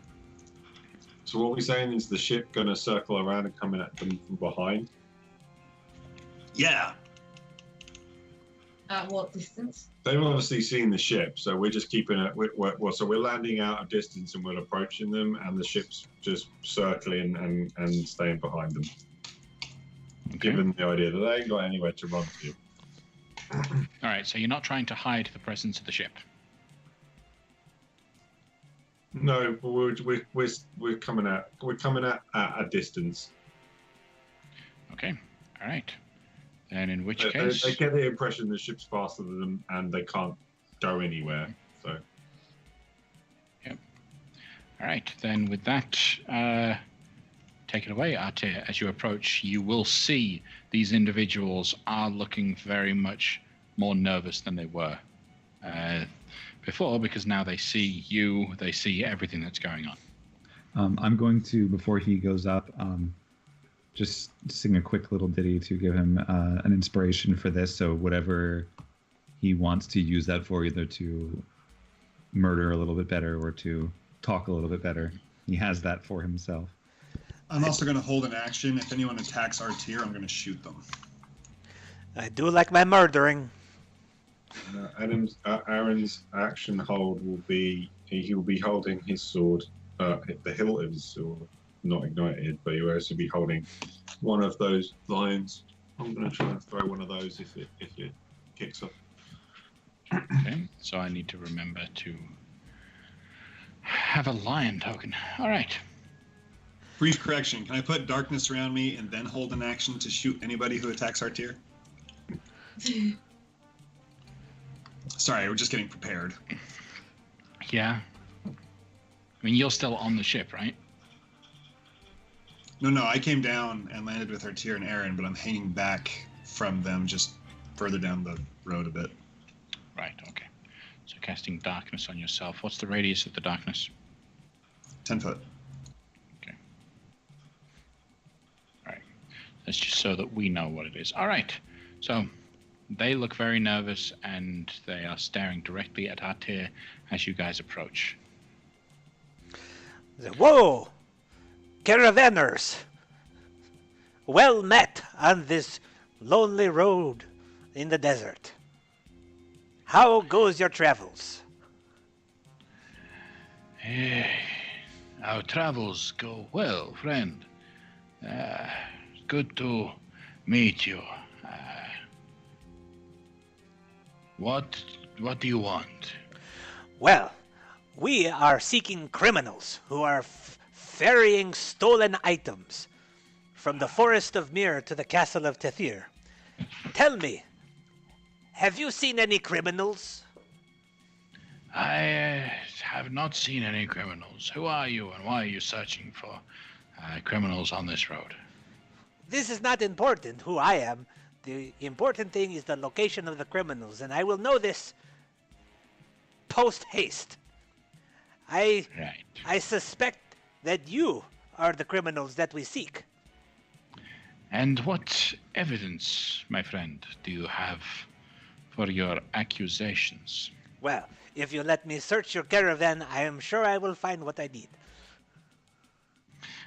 You must have evidence to warrant searching my caravan first.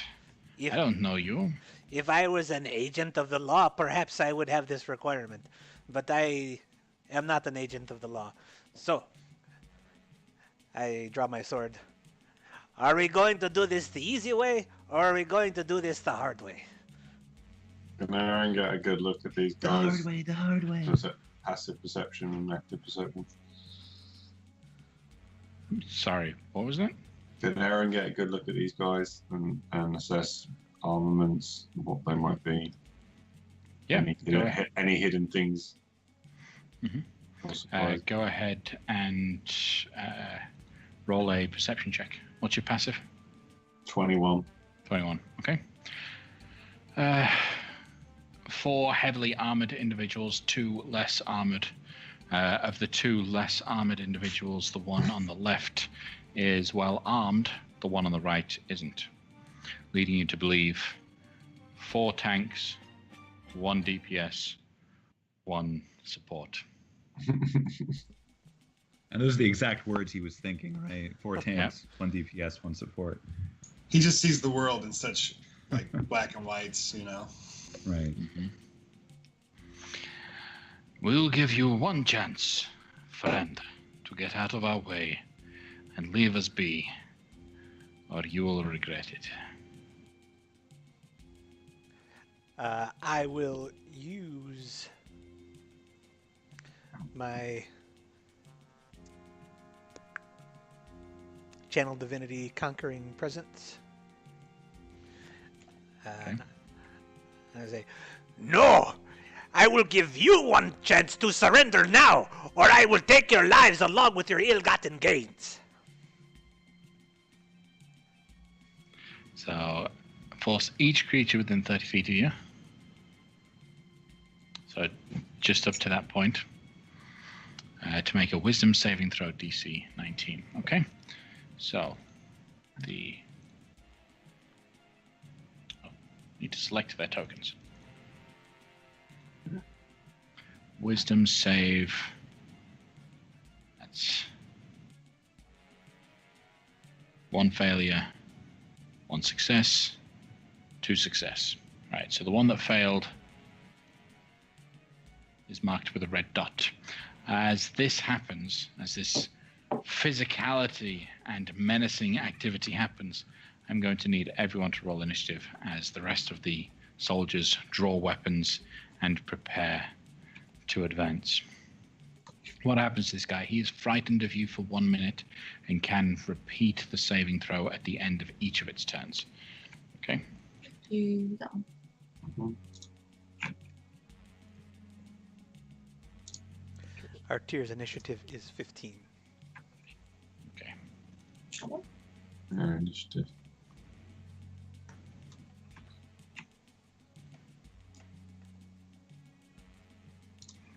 Wow. My initiative is not going so well today. Why did I roll with advantage? Oh, so,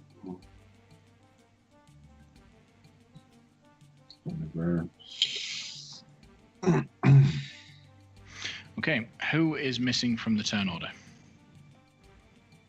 We have Loic, Danrik, Osrin, Arte, Gamel, Jack, Aaron. I think we've got everyone, right? Okay. So at the top of the round, Gamel. You see that Arte uses his channel divinity. You see that all of the other individuals around here all draw their weapons, get ready to attack. What are you doing? Which one's the lightly armored fella? The two in the back are the lightly armored fellows. The one on the left is heavily armed, lightly armored. The one on the right is lightly armored, no visible weapons. Do any of them look more malicious than the other? Oh, certainly the one standing right in front of the non-armored individual behind him. The one stood in front, the black guard, for lack of a better term, looks looks pretty menacing. All right, sharpshooter with wits end. I'm gonna shoot the menacing fellow. I'm in darkness, so I should have advantage, and I'm gonna use violent shot, 1 grit point for that. Okay. So a 22 will hit. And since I did violent shot, that'll add 4 points. That's 24. And then my weapon automatically reloads, and I'll do the same, but without the violent shot. 27 to hit, 27 damage. And then as a bonus action, nope, I'm done. Okay. These shots cascade through the air, hitting into his armor, bounces off. You see you've dealt a heavy blow to his armor, which appears to be fixing itself. Oh, and I should clarify, I used the fire bullets, just if that matters. It's fire type damage. Seems like his armor is able to stitch itself back together. All right, anything else from you, Gamel? Nope. And we move to Danrik. All right, first things first, I'm going to cast Slow on these guys back here. So that's a 40-foot cube. So that's 8 by 8 square, right? That we would draw on here? 8 by 5. Or 8 by 5? 40-foot square? Yeah. Or 40-foot cube. So is the thing. And I want it to go... It's going to hit the 6 that are up here because it could target up to 6 characters. So it'll hit each of those 6. And yeah, so let me see where I want that positioned. Can I maybe? Yeah, that's good. Okay. Oh, go ahead and, yeah. Move it down one more so it's adjacent to our tier. Yeah. All right. So go ahead and cast slow. So you alter time around up to 6 creatures, your choice.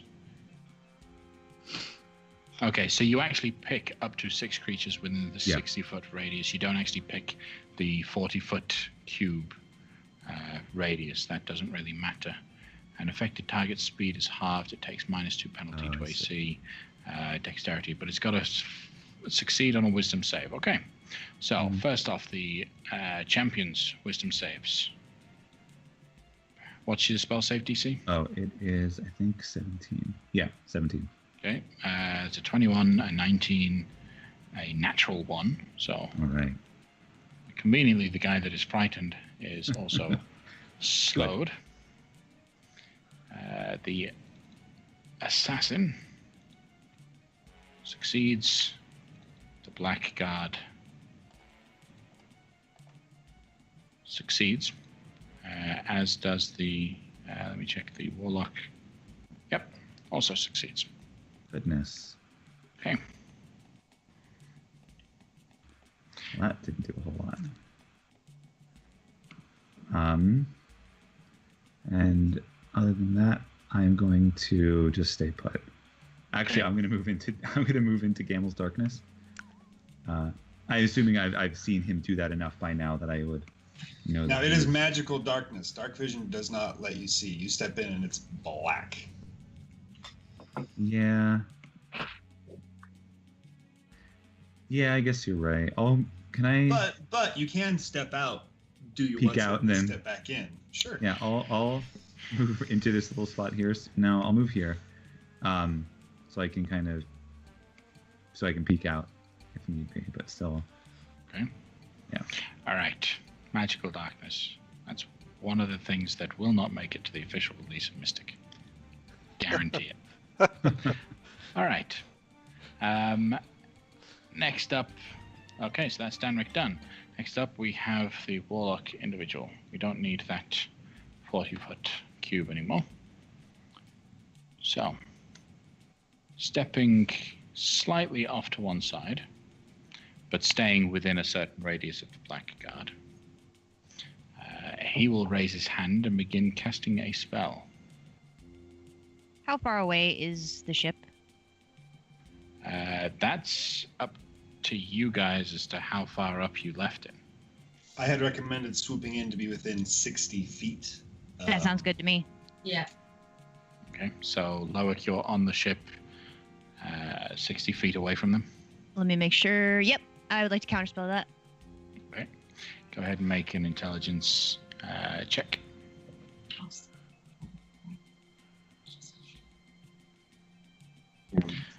15. And no, actually, let me double check. He's a warlock. What level of his spell slots? 5th level spell slots. So that'll be counterspelled. Yes. All right. I absorb his energies. Okay. Then, looking up at you, he'll raise an angry fist. And things will go differently from this point on. All right. Well, we have a champion that, of course, is going to charge headlong straight into Artir. Pulling out a great sword, he will strike at Artir. I have a 20 to hit. Misses. Okay. Followed by a 22 to hit. Misses. And a 25 to hit. Hits. Hits. Okay, you take 10 points of slashing damage. And actually, sorry, you take 16 points of slashing damage. And you are not raging yet, correct? Correct. Okay. Loic, what would you like to do? Let me finish reading this real quick.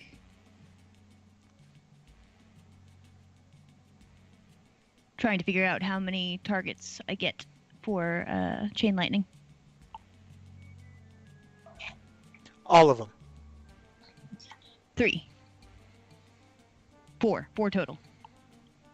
Okay, so I will use a 7th level spell slot on that, so I'll bump it up a notch and make that 5 people. And I will look down at the warlock and be like, "Oh, what? You want it back?" Dexterity saving throws, please. Okay. From the warlock, he will roll a dex save. He succeeds, taking half damage at 25 points of lightning damage. The blackguard. So an extra 5 to the initial attack. Yeah, sorry, I was looking through the sheet. Okay. So dex save from the blackguard. He actually fails, which is annoying. So the blackguard takes the full 51. And who's the third target? I wouldn't. I don't mind. So if you want to just arrange it the way that it would naturally go to you. So the nearest person. All right. So then champion, he succeeds. It's the initial character and then 3 additional. Okay. So 4 additional. I'm using a 7th level spell slot on it. Using 7th level slot. Okay, so 4. So it would arc from the warlock to the blackguard to the champion to the horse. Oh no, I'm not gonna do the horse, man. I'm intentionally not doing the horse. That's why chain lightning and not fireball. Come on. Right. You know. Yeah. So effectively you're going for all of them. Right. The champion that's currently messed up. He gets a -2 to his dex Going to save. fail. Yep. So he failed. And then lastly, the assassin rolls a dex save and succeeds. All right. Is there anything else from you, Loic? I'm going to go prone on the deck. Okay. Assassin.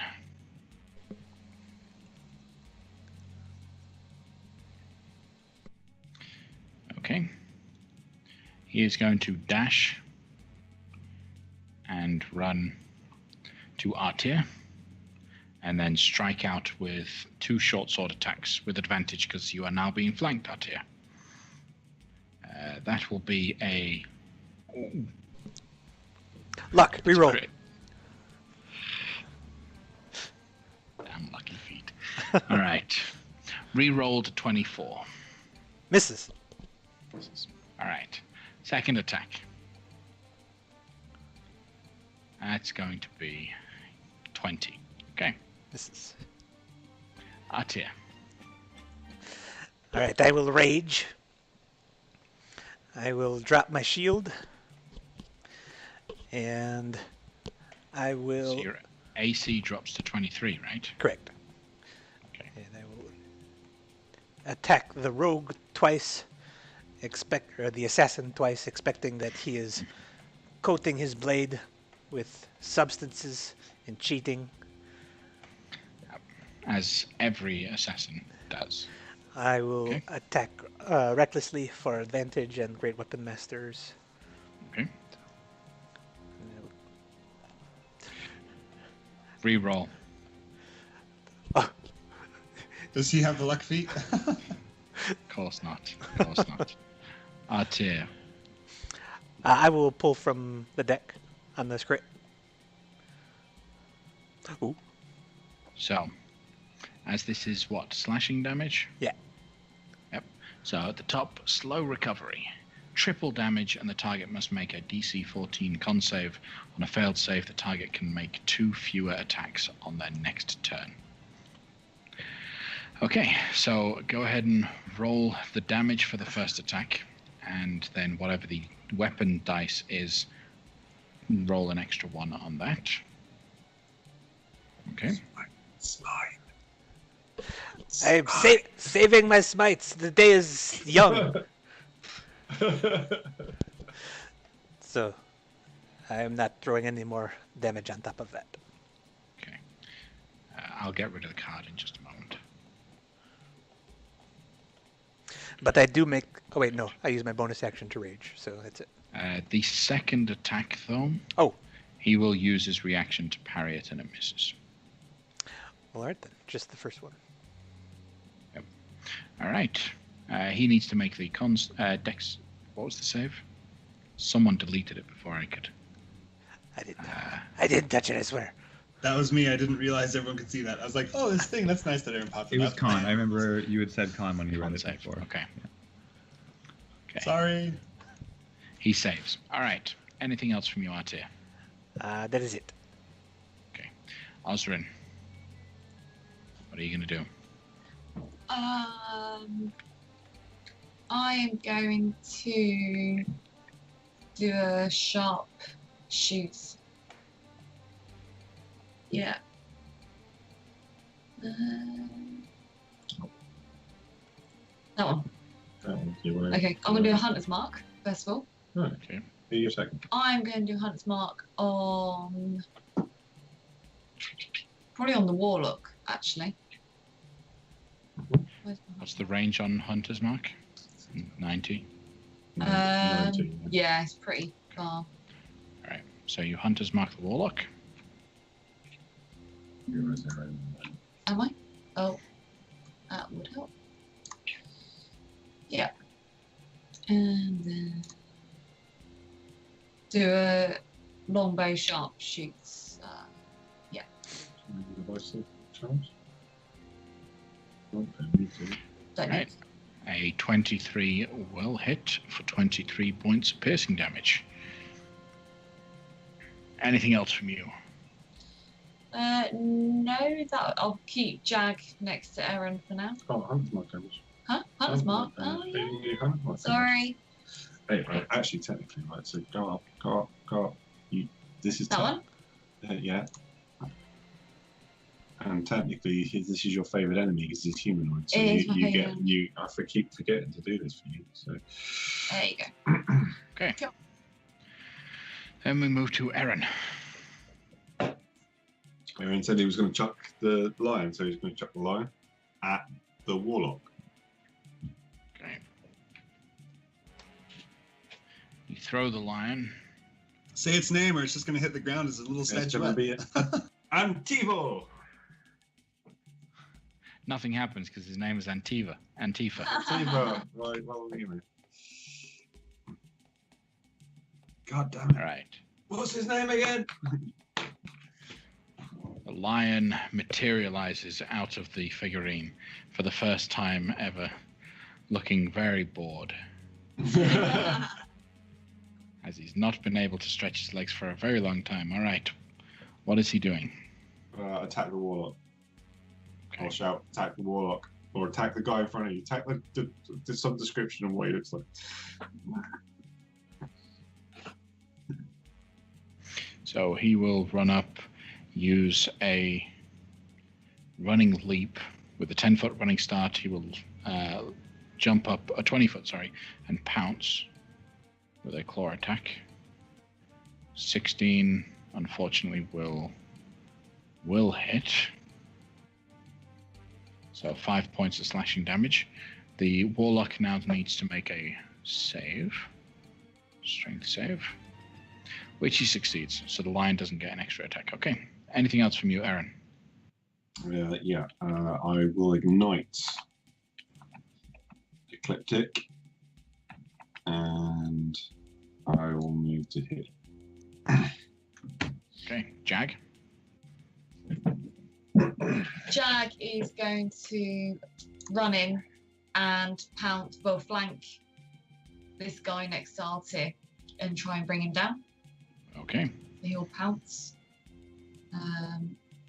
Make a bite attack, I think. Is it a bite attack? Yeah. Bite attack. It- I believe it's actually claw for his pounce. Oh, you Yeah. want me to redo it? No, it says bite. One bite attack against it as a. Oh, sorry, that's the bonus action. Sorry. Yep. Yeah, I'm reading part of it. So make the claw attack. If it Claw hits, attack. he'll then make the first one. Okay. Yes. Is he going to pull from the deck? Yes. All right. Slashing damage from him. Don't lose your head. Quadruple damage, and if the damage the target takes is equal to or greater than half of their maximum hit points, they are decapitated. Let's do it. So go ahead and roll 2d4 additional dice. We're on.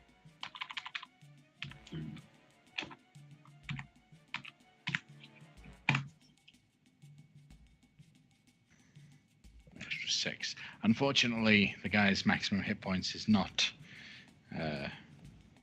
22, so he's not decapitated. Ah, Good. Good try from Jack. All right. And then he goes in for the claw attack, which unfortunately misses. Sorry, not the claw, the bite attack. Yeah. Misses. Okay. Anything else from... Right, did he prone him? He only gets that attack if he does this DC 15 Right. strength saving throw. DC 15? Yeah. Let's see how he does. Strength. He saves. Okay. All right. Then next up we have a champion who will approach the other side of the lion and shall make quick work of this beast. It's a 28 to hit. I don't know. That's I it. don't have the sheet. I do. Yeah. Okay. So he's got a 12 hit point, 12 AC. So 28 does hit. He takes 22 points of damage, which he only has 26 hit points anyway. The second greatsword attack will be a 21 to hit, which will kill your lion. Did this for such a short time. At least it was When he was okay. there, so he went 15 foot. He'll go another 15 foot to this position and attack Artir with advantage. It's going to be a 23 to hit Artir, which I believe will hit, unless Artir is going to do anything. No. Whenever we need him. Artir is gone. Is Artir capable of casting shield? Yes. Okay. I don't know if he has it prepared though. Can find out. Looking at his character sheet. Well, you can always play the rule: if you're away, you get hit. He does have it prepared. I want to know if he would have cast it. All right. We'll keep going. Artir will take 22 points of damage, halved down to 11 because he is raging. The champion will then make a third attack. No, it had made 2 attacks first. This was its third attack. Okay. All right. Speak of the devil. Artir. Then he shall up. Artir. Would a 23 have hit you? Yes. Okay. Then you took, I've already taken it off of you, 11 points of damage. All right. There is a champion that is frightened of Artir. He's going to pull out a crossbow and aim it at the cat. He has disadvantage because Artir is within line of sight. Yep. Oh, sorry. Is taking out the weapon, is that a bonus or is that a part That's of the part attack? of the attack Yeah. to take out. Okay. Weapon. Yep. So the crossbow, that's a 22 to hit Jag. Does that hits him, all right? He Yeah. takes 14 points of piercing damage. He will then reload. Then we move to the Blackguard. Blackguard will approach Artir from the other side. Someone got the impression that DMs really wants to get Artir down. Looks a bit religious there, doesn't it? He is up front. And from where the guy was... Actually, no. Yeah, he can reach Aaron. So he'll go for Aaron. Sorry, I thought he couldn't reach Aaron. Never mind. So... No, let him attack our tier. I've got a great idea. Nope. All right, he is going to cast Branding Smite, which I believe on the next attack that he hits against someone, which would be Aaron. The attack deals an extra 2d6 radiant damage, which becomes visible if it's... doesn't matter. Right. So let's see if he hits with his glaive. That'll be a 20 to hit. I cast shield. No, reaction shield. Okay. He will then attack with... Hey! It's a crit. Right. I can Pull confirm the if you card. wish. Pull the card. course I'm gonna pull the Thunderdome. card. Thunderdome. And you know what? I'll even show you guys the card like I did with yours. So this is slashing damage. Really took it out of you. The hit points lost from this attack cannot be recovered until you finish a long rest. Okay. So from the initial attack, you take 18 points of slashing damage. Okay.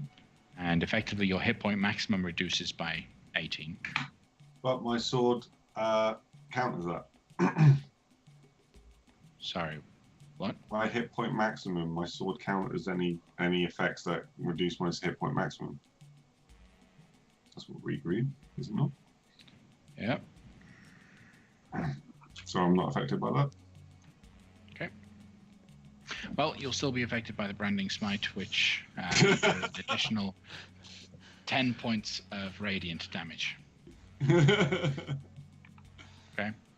He will then attack you again. A third attack. That'll be a 24 to hit. Okay. Hits. No, it doesn't. 24 doesn't hit you? Okay. No, because he's hit me once, so my AC is 27 because I cast shield. Okay, Gamel. Gamel, seeing what's going down, is going to run right up there, which should envelop everyone in darkness. And then, nobody can see it, but he's going to conjure forth 2 shadow beasts. Okay, all right.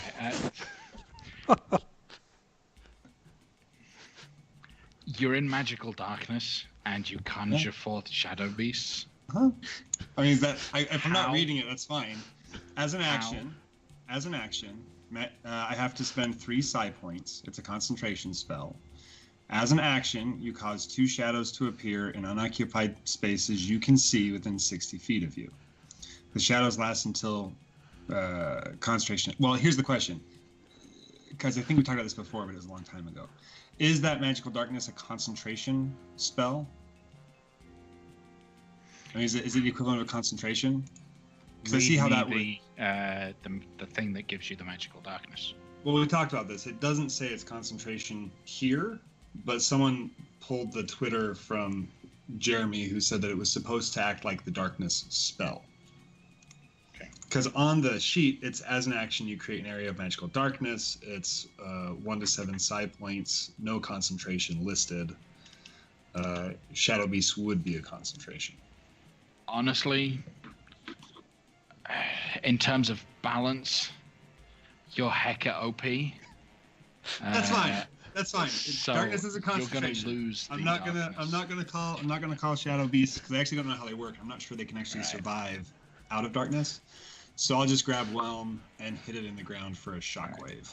And for those watching, I have already decided that until they re-release the Mystic, I'm never allowing another Mystic. Until they rebalance it, not gonna do it. All right. Well, just show up and do a Thunder Wave. So that's all the enemies within 60 feet, which I think is everyone. Yep. All right. So first of all, I'll hit the horse too. We'll hit the horses as well. Okay. Sure. So what is it? Constitution saving throw. DC 15. Okay. A save from the assassin. The 2 champions that are nearby you both save. The champion that is feared at the back fails, gets stunned. That guy's not having a good day. Nope, not at all. You might as well just not have been involved. I mean, the balancing way off. All right, the warlock con save. Rolls 21, so that's going to succeed. And the Blackguard 18. So that saves. All right. So That is my turn. okay. Danrik. All right, so I can't see anything around where. Nope. No. So I guess then I will It have perfectly to. ruins what I was about to attempt to do. So Yeah. you Me can too. ruin what you were Thanks. going to do as well. I had this whole cool plan thought up and everything, and now I gotta improvise. Let's see. Well, then I guess I will just I'm gonna vicious mockery on the. I guess that's whatever that is attacking Aaron. Okay. DC 17. All right. So the Blackguard, wisdom save. He succeeds. Rude. And I'm now just gonna keep following the darkness because he got targeted last time and it wasn't very good. Didn't work out well for him, so he's just gonna go where he can't be seen for now. Okay. Right. Well, it is the Warlock's turn. I'm gonna walk over to Aaron, and he's going to cast a spell. I'm prone. I can't see. Okay. Cool. The spell in question requires him to make a melee spell attack against Aaron. Aaron will then have to make a charisma saving throw. So let me make the attack first, and we'll see if that hits. There's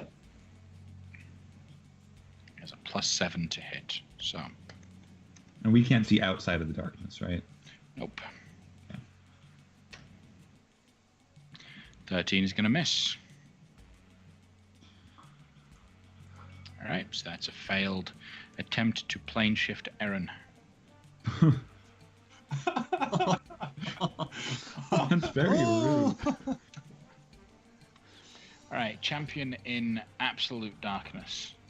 A little bit confused. He has disadvantage on whatever he's doing. Cancelled out by the fact that Artir also is blinded. So it's just a straight up attack in the attempt to attack Artir.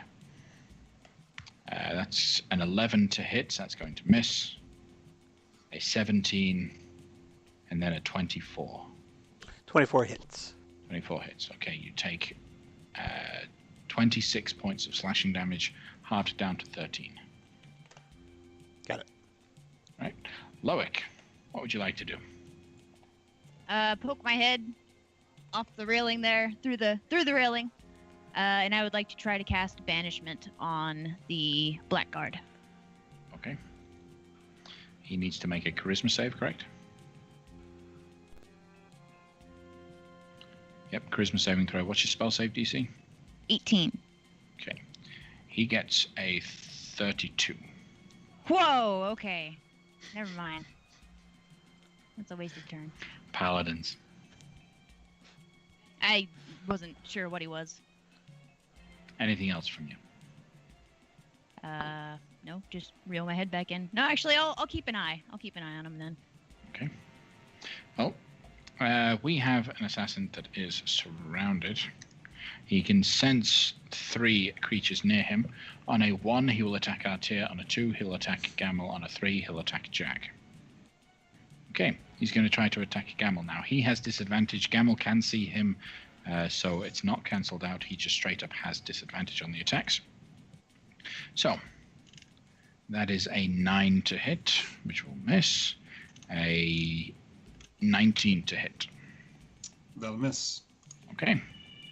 That'll be it for him. Artir, what would you like to do? So my Dragon Mask says I can gain blind sight once per day for 5 minutes. It doesn't say that I need to expend any actions to do that. So No, but you have to take the initiative to say that you are taking it. Yeah. yeah, that's what I'm doing. Okay. I'm just saying. I now have blind sight. All right. All right, so I will use that blind sight and attack the assassin twice. Okay. And I have advantage, right? Because Yes, you do. Okay. Because he's blinded. I will not do it recklessly, but I still will create weapon master it. Okay. The 21 will hit, as will the other 21. And with that, the assassin falls to the floor in a heap. Then I get an additional attack as a bonus, and I will attack that guy next to Gamel. Okay. And I will still Great Weapon Master it. And I will pull from the deck. Oh. All right. You did say if things get well, we could go through multiple combats today, and this seems to be going pretty well. Yeah. All right. Maximum damage, and you may make another attack. Oh, that's pretty good. So Just go ahead 12. and maximize your damage. So it's 12 plus 3, so 15 plus 6 is 21. Plus... I guess that's it. Right? Okay. Yeah, 21. All right. Anything Lame. else? I get another attack because Yeah. card said so. Because the card said so. I'll do it again. Boop. You have advantage, right? Yep. Yeah. 29. So 25 will hit for 29 points of damage. All right. How did you deal Oh, more damage? Max damage, Yeah. also because Great Weapon Master, so plus 10 to the 21, so 31. Okay. All right. So there we go. Anything else from you, Artia? That's it. All right, Osrin.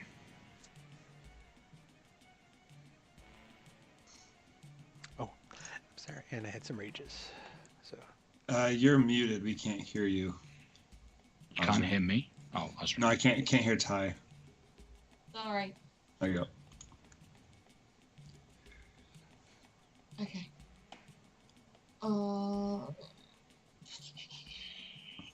I'm just going to take another shot. The guy I've got a shot. The guy I've got a hunter's mark on. Mm-hmm. You're going to do a longbow shot Yeah, 3, 5, 6. and do a life-seeking charge as well. That one? Yeah. Hang on. I'm Jag. Change that from Jag. And I have... Plus Hunter's Mark. Where is it? Right, so Hunter's Mark now. Yeah, that one. And then And- the enemy. And Sneak Attack, because I'm next to him. Sneak attack? Yeah, you get Sneak Attack now. Oh, look at that. He's just hemorrhaging blood at this point. Oh, yeah, he's dead. He's already dead. He's just. Okay. Yeah. All right. Anything else from you, Osrin? Can Jag do an action? Jag can't see you. Jag. Oh no, he can't. Of course he can't. No, in that case, that's it. Okay. Aaron. Aaron was. Well, this guy was about to cast on him, and he's backed off, and then he's about to lay in, thinking, "Oh, this guy's a threat," and then suddenly, and he just sees this like plume of blood come out of everywhere. Looking at his wife. Oh, all right, back to the other guy then, and yeah, he'll have a go with this guy then. Smitey Smite the Smiter. I will Hunter's Mark him.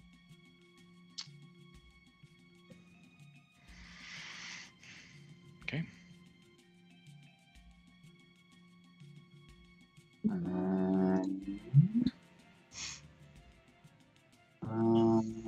Yeah, I'm just going to do a standard attack with him. Okay.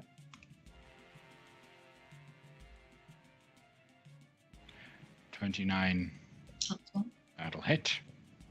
He's taken damage already? Yep. So that and Hunter's Mark. Do you want to roll the damage for the attack? Oh, didn't sorry. Yeah, I thought it was kind of automatic. Okay. And Hunter's Mark. Nice.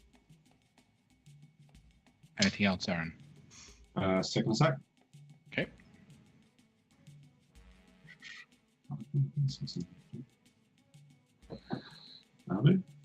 That'll hit. Okay, 11 points. Go ahead and roll the Hunter's Mark damage. And I'll throw in superiority dice for that one. Okay. You come down with the second attack and he is down. Nice. Oh, he's down already. Oh. Yep. Nice. Anything else, Aaron? Yeah, I'll use my movement to get in behind that guy. 1, 2, 3, 4, 5. Sorry, there. Strictly speaking, you can't see him. Can't see him. No, All right. stop. Okay, fair enough. I thought he was just on the edge. So instead, 1, 2, 3, 4, 5, 6. I'll head to secure the horse. Now that you've gone around to the other side, you can just about see the edge of this guy sticking out of the darkness. But from where you were, there was too much darkness blocking your path. Okay. Yeah, I've just gone on the other side of the horse, ready to come round on the other guy next time. All right, what's Jack going to do? Can't see. Jag can't see anything. Can he?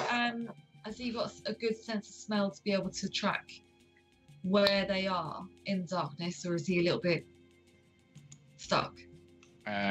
He can smell for them, but his ability to differentiate between them might not be differentiate between the individuals in the darkness might not be perfect.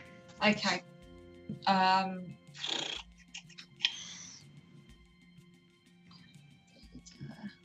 It's true. I liked him just to move out of the darkness, but then he wouldn't know which way to go. So I think he's just going to have to stay where he is. He can make an educated guess that the darkness came in from behind. Yeah. So he can run forward away from it or backward away from it. Like, he saw how big the darkness was as well, so he knows roughly what to do. I would say he can run outside of it. I'm going to make him run to... Oh, no.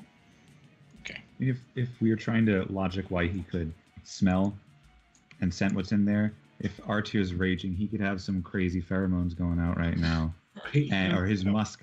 And Gamel's got gunpowder on him, so that would be pretty different than normal, which would identify Gamel. The other two by them, I don't know. I would say that if you took some time to train him to recognize individual smells, absolutely. That's a mechanic that you can utilize in the future, but once you've trained him. Okay. So he runs over, he sees the guy by the car. Can he reach him?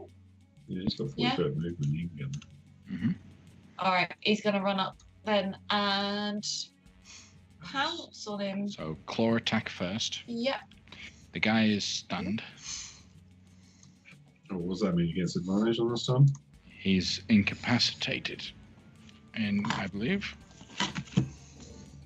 Minus 2 AC from the slow. Is it an auto crit or is it a stun? So his AC is reduced to 16 because of the slow. He is incapacitated, which means you have advantage on the attack, and if it hits, it is an automatic crit. Nice. Nice. Wow, that's an auto crit. Yeah. He also automatically fails strength and dex throws. Roll a card. Throws. Actually, nope. Forget that. Sorry. The crit thing isn't true. I was wrong. Nope. Well, he's been hit, and he has to roll a strength save throw. Yep. So 21 will definitely hit. 6 points of slashing. He automatically fails the strength save. I thought it was dex for the... Strength and dex. He Strength fails and both dex. while Strength he's and dex. stunned. Yep. Can you do a second attack? Yep. Go ahead and bite at the man. It's another crit.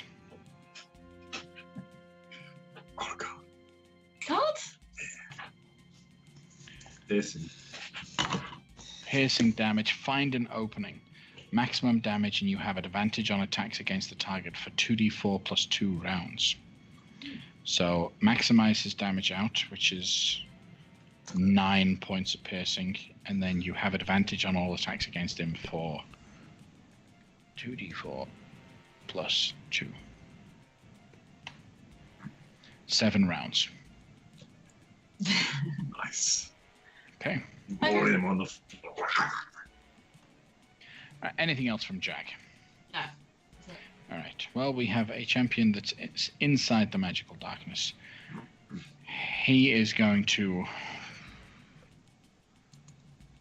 not be stupid enough to stay in there, because that's ridiculous. He is going to run out. That will provoke attacks of opportunity from both Gamel and Artir. Artir hits.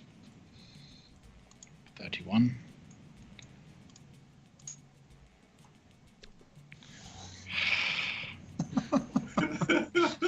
I crit him. This is bludgeoning, it's at the whelm. Gut punch. Quadruple damage. Go ahead and roll an additional 2d10. Alright. So you hit him for 19 points of damage. Alright. He runs out of the darkness, sees something he can do, and will go to attack Eren. I have a 28 to hit you. Okay. You take 17 points of slashing damage. Second attack is a 23 to hit. I hit. Okay, that's another 18 slashing damage. And the last is a 23 to hit. I hit. That's 27 points of slashing damage. Sorry. 27 slashing damage. Did I 18, 18, 12? Yeah, it was 18, Okay. 17, 18, and 27.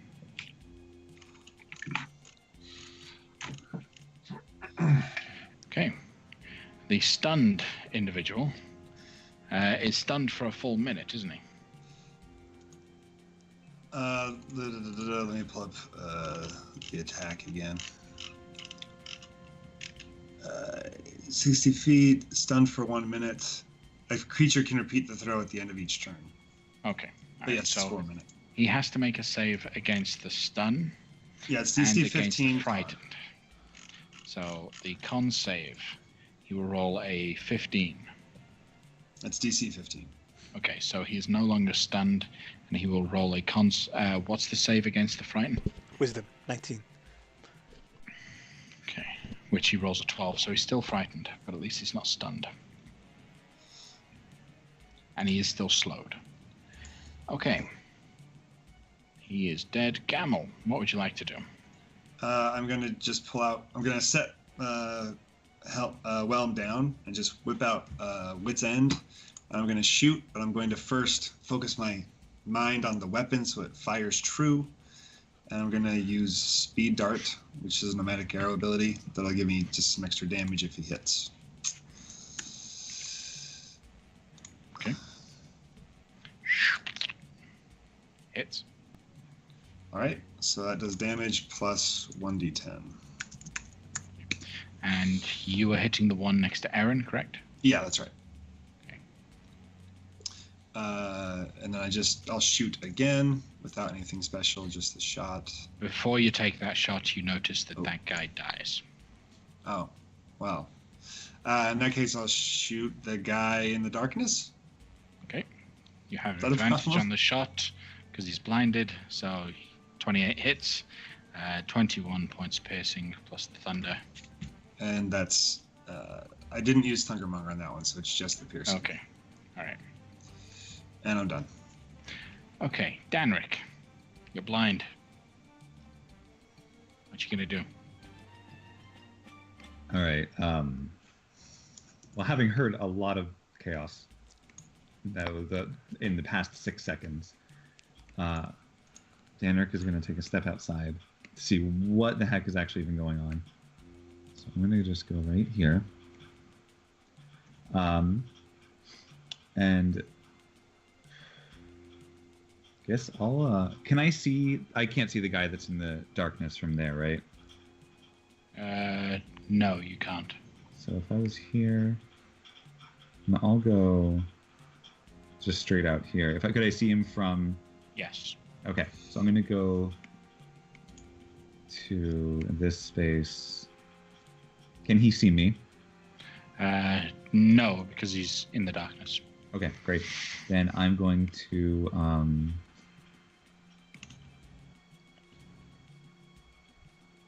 I'll just actually, I think for the first time ever, just pull out my crossbow and try to peg him, because I don't think... Dust it off. Yeah, like, oh, this old thing, I forgot about that. And just try to get some stuff on him. All right, a 25 will hit. 8 points of piercing damage. A nice solid chunk as the bolt hits into the side of him. Tanner feels pretty good about that. No, nothing else. All right. Well, it's his turn. He felt something from behind, so he's going to step back. Will provoke an attack of opportunity from Artir, but he's already used his reaction on the other one, so instead he will just approach Danrik. And... Sorry. Bless you. All right, I have a 26 to hit Danrik. 26 to hit. I'm gonna try using some cutting words. Okay. Just to bring him down. Yep. It might so roll a d10, right? Pulls it down to a 19. That is my AC, so that still hits. Not quite enough. You take 21 points of slashing damage. Alrighty. Second attack is a 16. That misses. So that's misses. And then a 24. That hits. Okay, that'll be 27 points of slashing damage. Okay, Loic. Up there on the boat. Enjoying the sun. Yeah, I'll just lob a fireball, or not a fireball, a firebolt at the guy that's tangling with Danrik.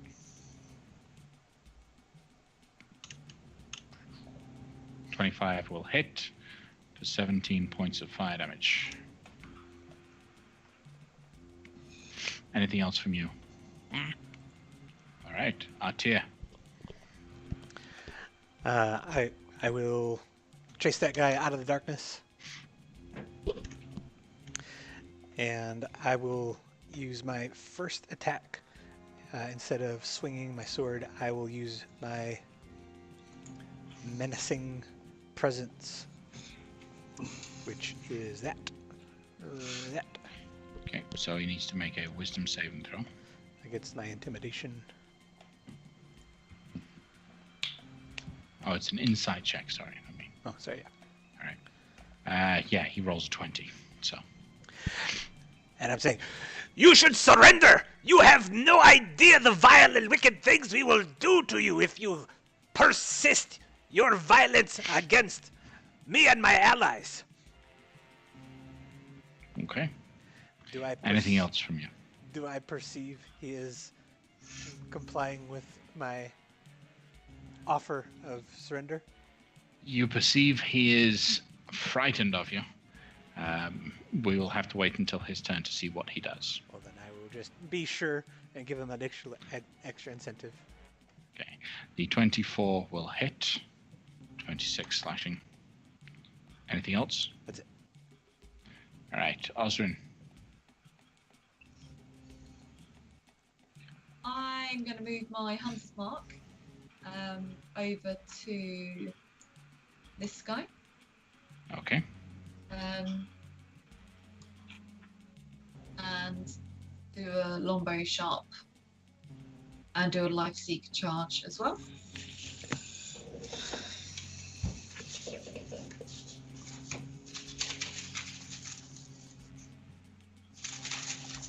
Mm-hmm.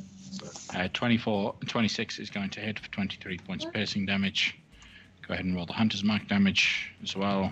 So you For an extra 9. Okay. And 6 for sneak attack. Okay. Anything else from you?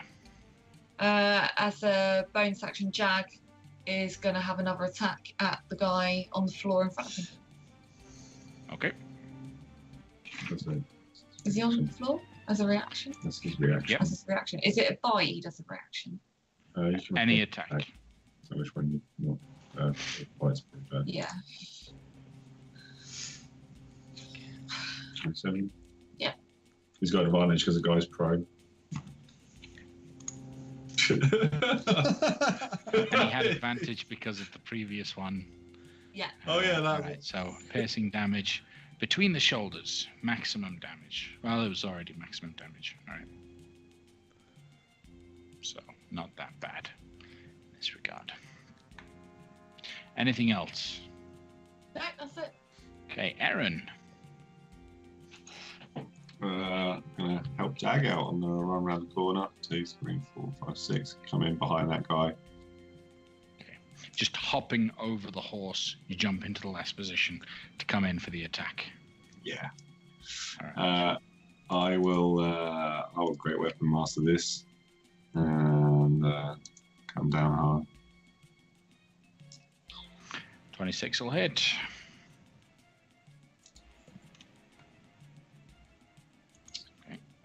He probably would have moved his Hunter's Mark over to the guy, but I didn't say it, so I'll do it now. Not for this attack. So a second attack, Great Weapon Master.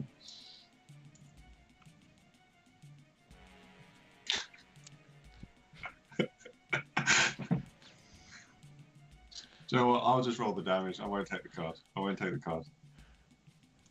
Okay. Then roll the damage.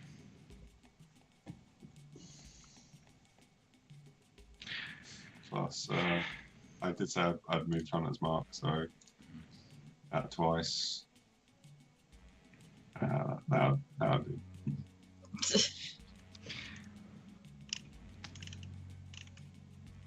Let's take a moment to have a reflection on the life of this poor who woke up this morning expecting just another continual journey through the desert, hauling these goods for someone else. Since encountering Arte, he became terrified, was slowed down, unable to move properly, then stunned, knocked prone, eaten apart and just torn to pieces by a panther, and then a warrior comes along and just slices him to pieces. It is a bad day for this young man. Warrior number 3. Right. Anything else from you, Aaron? Nice smirk. Okay. What's Jag going to do? Jag is realizing the other guy is now gone. He's going to run over to the last one standing and do a claw attack on him.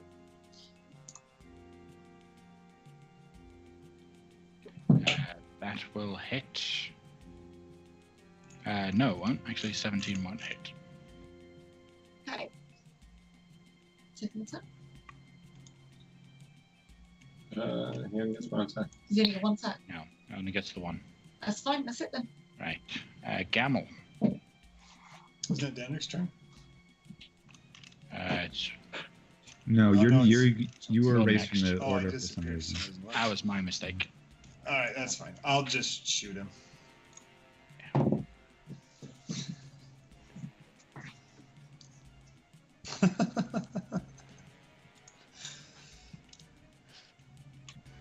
RNG's really working out for us today. I guess. Right in the kisser. Maximum damage in the target cannot speak for 1d4 rounds as you shoot his jaw off. Even Add 6 so, more damage to that. he only had 30 hit points. Gamel, How do you want to do this? Noting you have to remove the jaw as part of the attack. It's fire damage, so he spins around as a bullet silently comes flinging out of the darkness. It hits his jaw and takes his jaw off, but it actually goes into his head and ignites his whole head on fire. And he falls to the ground with his upper half of his skull aflame, with some bloody, fiery blood flown out behind him as it goes wheeling off with the jawbone landing 10 feet away on the desert sand. Okay. Danrik, you are covered in hot, thick blood as this guy's head literally explodes in a ball of flame. The only thing that remains happens to be the piece of jaw that was shot off by the attack that lands far off.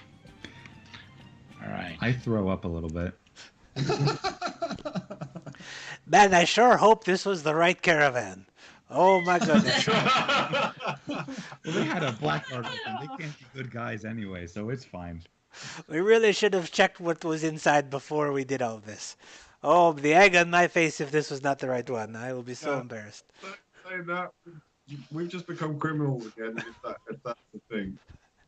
It is this country. It does this to you, I guess. Please be contraband and not just really expensive spices that needed a guard. Come on. I have two questions for you. Well, one is, what are you going to do with the cart that's left over and the horse? And two, what are you going to do with the bodies? Because currently they're just out in the open in the desert.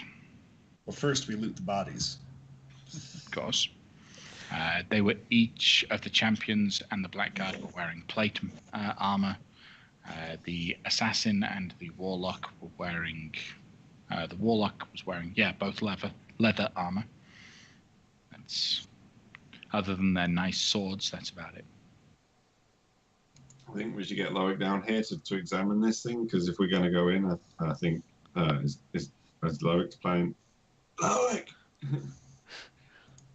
Were you thinking to do seaming or something and make us look like these guys? Right now, it's timed. No, well, I'm thinking when we get closer. Yeah, that was the idea, I thought.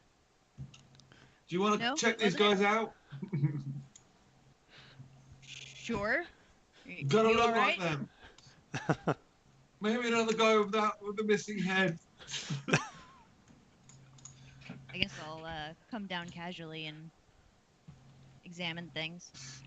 I say that if there is contraband in the wagon, we take that and put it on the ship, and then we take the bodies and put it in the wagon. And then just hit the horse on the rump and let it wander into some town. No, we're going to use the wagon. We're gonna take the wagon. Okay. Can we put the bodies on the ship and then get them to toss the bodies off somewhere?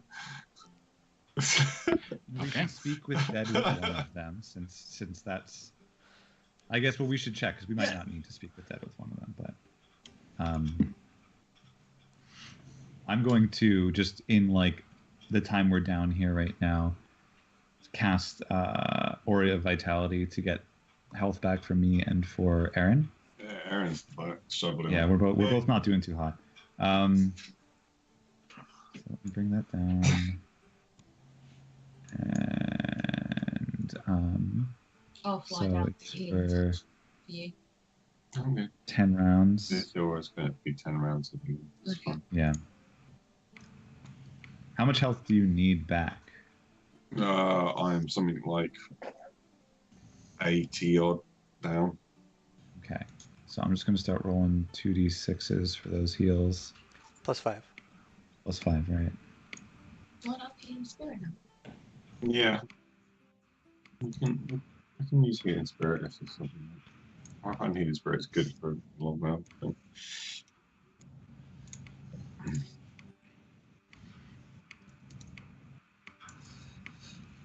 All the heals. Yeah.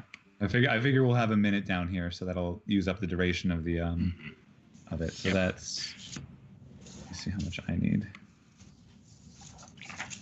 While you're doing that, Loic takes a moment to memorize the features and the visuals of the individuals that you just killed so that you can make an almost perfect seeming that would look just like these guys, which is useful. Looking over the contraband, it is very clear that this is contraband, though not quite what you would have expected. We dodged a bullet there. Yeah. You would have expected like lots of gold or treasure or something. Not quite so much. This is mostly just precious decorative items. You see very carefully decorated clay pots, carpets, tapestries, more decorative goods than monetary as you look over it. But a casual glance would indicate that this stuff is very high quality and very valuable.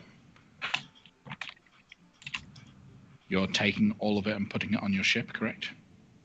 Well, we got to decorate the castle somehow. No, Gamble, these are taken from the peoples of Tathir and Deramar. We must give these items back to the Queen and have her redistribute these things. Okay. You led me true, Artir. My greedy heart almost got ahead of me there. Can I sneak one of the vases? Roll a sleight of hand check versus Artir's perception. Oh, this is going to be bad. My passive perception is 11. Okay. You, unless Artir is specifically watching you, you managed to take one of the vases. However, Aaron sees you pocket one of the vases. I give him a wink. Aaron doesn't care. Aaron's in time. Okay. Right. The vase that you have, if you were to try and sell it on, is worth 100 gold. It's very blue floral pattern designed onto it with lots of different depictions of Tetherian life all over it. Farming, fun, that kind of thing. 500, you said? 100 is what it's worth. Should we... If we have the ability to speak with the dead, it might be worthwhile to find out, like if there's a password you have to use, or what the protocol is for delivering stolen items.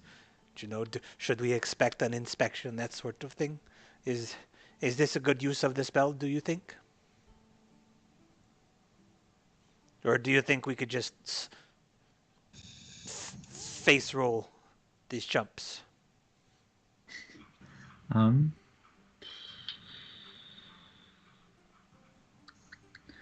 Probably is a good use of it.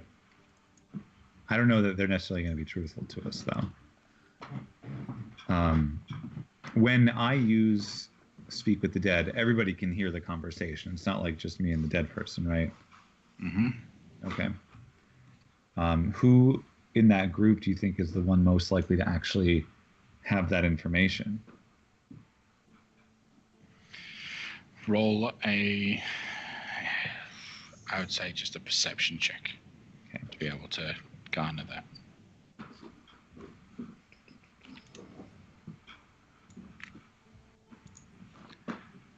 Fairly easy to tell, either the Warlock or the Blackguard. You can't tell between them which one is the more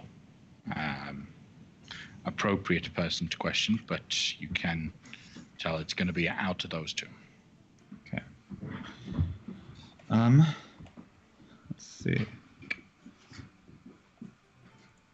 I'm going to... The only ones of us that weren't down there were Loic and Osrin, right? Correct. Okay, so they're going to recognize those of us with passable charm to ask them some questions. I guess I'll go. We should talk to the Warlock. Do you guys think that's kind of a crapshoot?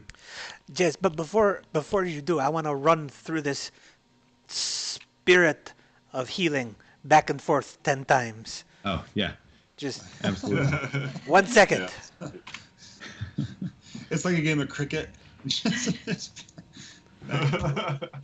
You have to time it right so that you run, stop, 6 seconds, run, stop, 6 seconds, run, so that you time it just right. You're just doing suicide sprints, right? Right. So 42 hit points back to Artir. I think you're all pretty much good now at this point, right? I think so. So, Danrik, you casting Speak with the Dead. I believe so. And just to confirm, we want to find out if there's any kind of passcode to get into where?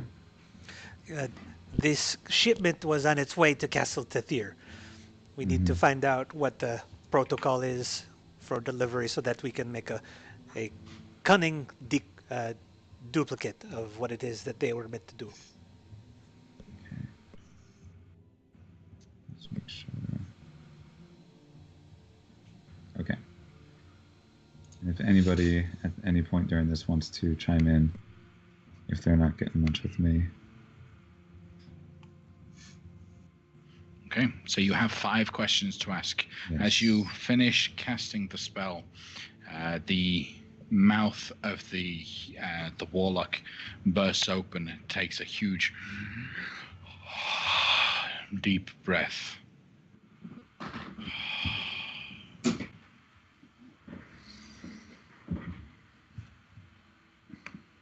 Hello.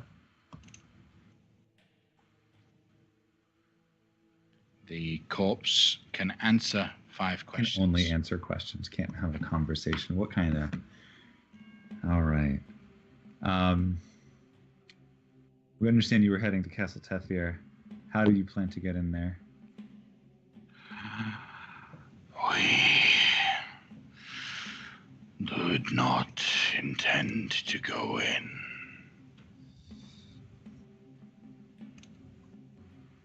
Where were you intending to go into?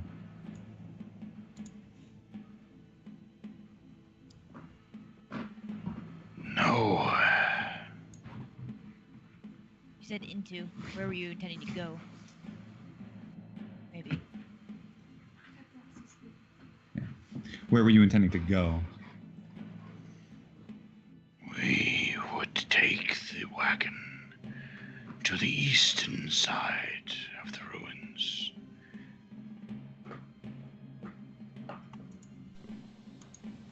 Maybe ask him for the identity of the person he contacts. Yeah, who's your contact? Or who was your contact while you were living? Sorry. For this specific job, who was your contact while you were living, to whom you were working with the delivery of these goods? That you were going to meet at the ruins. At the east side of the ruins. To who you were going to meet while passing on the east side of the ruins, not necessarily, but as related to this delivery. We're gonna have that question. The answer's gonna be Bob. Derek, you'll get better at this, I'm sure. It's my first time, guys. Okay, I've never talked to a dead person before. We would not meet with a person. We would but drop off the wagon and leave. There seems like there may not be any point to seeming. You have one more question. Artir, everything okay? I think we lost your visual. Yep, I'm back. Well, I'm back on the stream. Who Okay. paid them? And who paid them? Oh, sorry? Who paid them? Yeah, who either paid you already or you are intended to receive payment from should you complete the job? We would collect payment upon the deposit of the wagon. We would find a cache that we would collect. Dead drop. Okay, bye. Dead drop. There we go. Yep. And the soul dissipates away. God damn it. So we have the dead drop's going to be nearby. On the east side of the ruins. Mm-hmm. And with that extra bit of information, and as you guys prepare to head towards Castle Tethir, in terms of location, you guys are literally only about a 3-hour walk away from the castle, as you had gone to the castle first and then begun searching outwards. So we will join in next week as we enter into Castle Tethir. Join us then. Thanks. Good night.